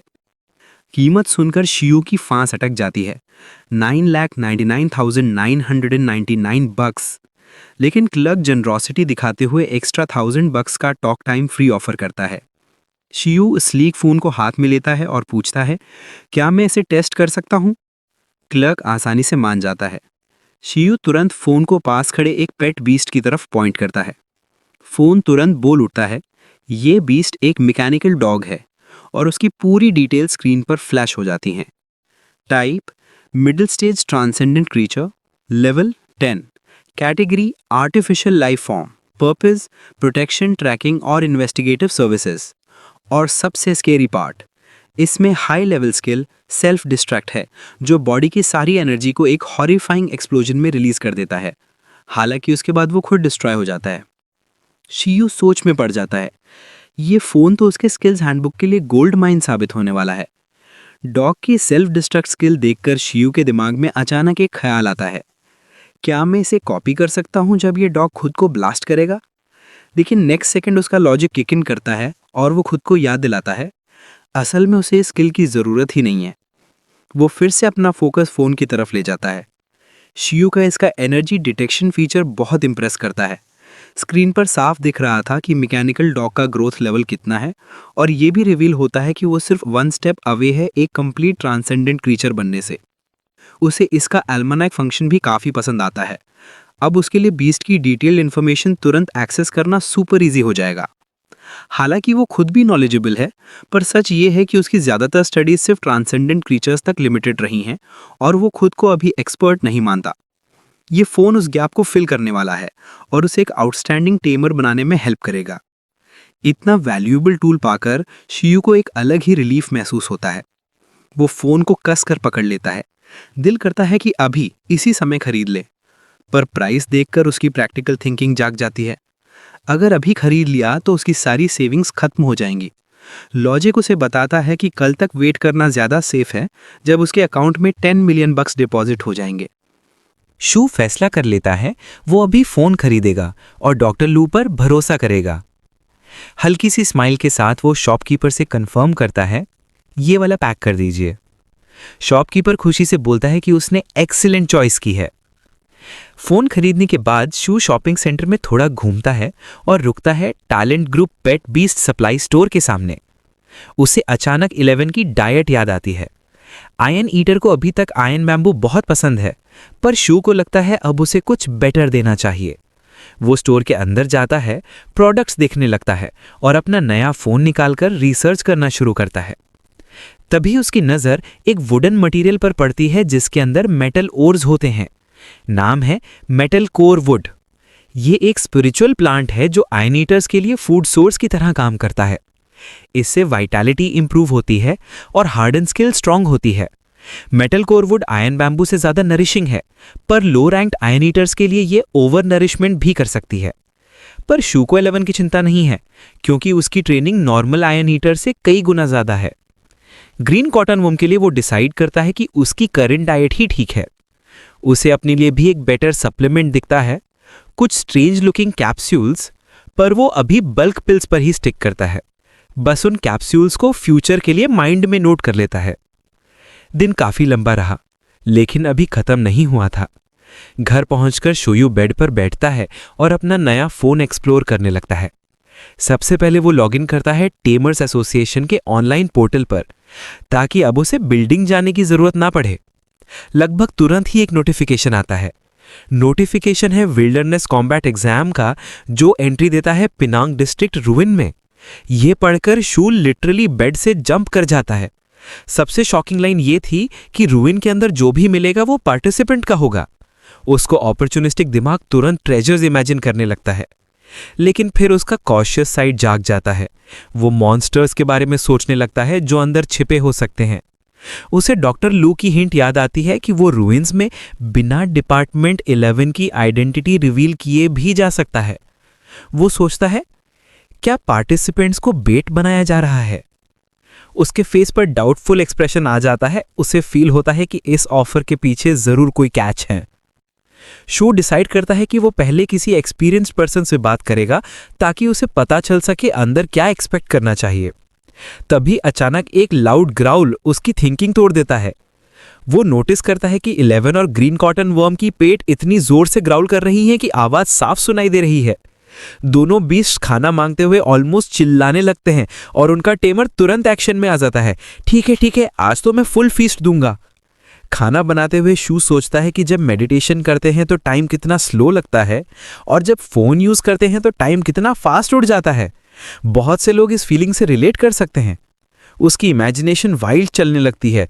वो सोचता है कि फ्यूचर में शायद फोन्स मैकेनिकल लाइफ फॉर्म्स बन जाएं जो टाइम को कंट्रोल भी कर सकते हों। आखिरकार डिनर तैयार हो जाता है। दोनों बीस्ट जो उसके पास पेशेंटली बैठे थे तेजी से टेबल पर आ जाते हैं। 11 को पहली बार मेटल कोर वुड खाने को मिलता है और वो उसे बहुत एंथुजियास्टिकली खाने लगता है। सब पेट भर के खाते हैं। खाते वक्त शू 11 को एनकरेज करता है, विल्डरनेस कॉम्बैट ट्रेनिंग के लिए रेडी रहना। 11 कॉन्फिडेंटली थम्स अप देता है। उसका एक्सप्रेशन साफ बता रहा था, मेरा टेमर बोले या ना बोले, मैं ऑलरेडी रेडी हूं। अब उनके पास न्यूली डिस्कवर्ड पावर्स हैं और ऑलमोस्ट अनलिमिटेड रिसोर्सेज भी। शोयू सोचता है आगे कितना कुछ इनक्रेडिबल होने वाला है। वही दूसरी तरफ 11 हर दिन खुद से बैटल कर रहा है, सिर्फ और स्ट्रांग बनने के लिए। शोयू को पुराने फाइट्स याद आते हैं, आइस आर्मेडिलो और अर्थराइट्स के साथ की लड़ाइयां। उसका फीलिंग है कि उनमें से कोई भी 11 के ट्रू पोटेंशियल को पुश नहीं कर पाई। हाल ही में विंड लाइन का विजिट 11 पर एक नया प्रेशर ले आया है। आयन ईटर अब खुद को बेहतर समझने लगा है। उसे पता है कि वो अब तक चीफ रैंक बीस्ट के लेवल तक नहीं पहुंचा। उस लेवल के बीस्ट इतनी जबरदस्त प्रेशर क्रिएट कर सकते हैं कि लो रैंक बीस्ट्स फाइट की बिना ही फेंट हो सकते हैं। फिर भी 11 का विंड लाइन के साथ इंटरेक्शन अच्छा रहा। शुयू सोचता है कि वो लायन से टिप्स एंड ट्रिक्स मांग सकता है कैसे और स्ट्रांग बना जाए, क्योंकि 7 रैंक बीस्ट्स के पास एक स्किल होती है, इंटिमिडेट।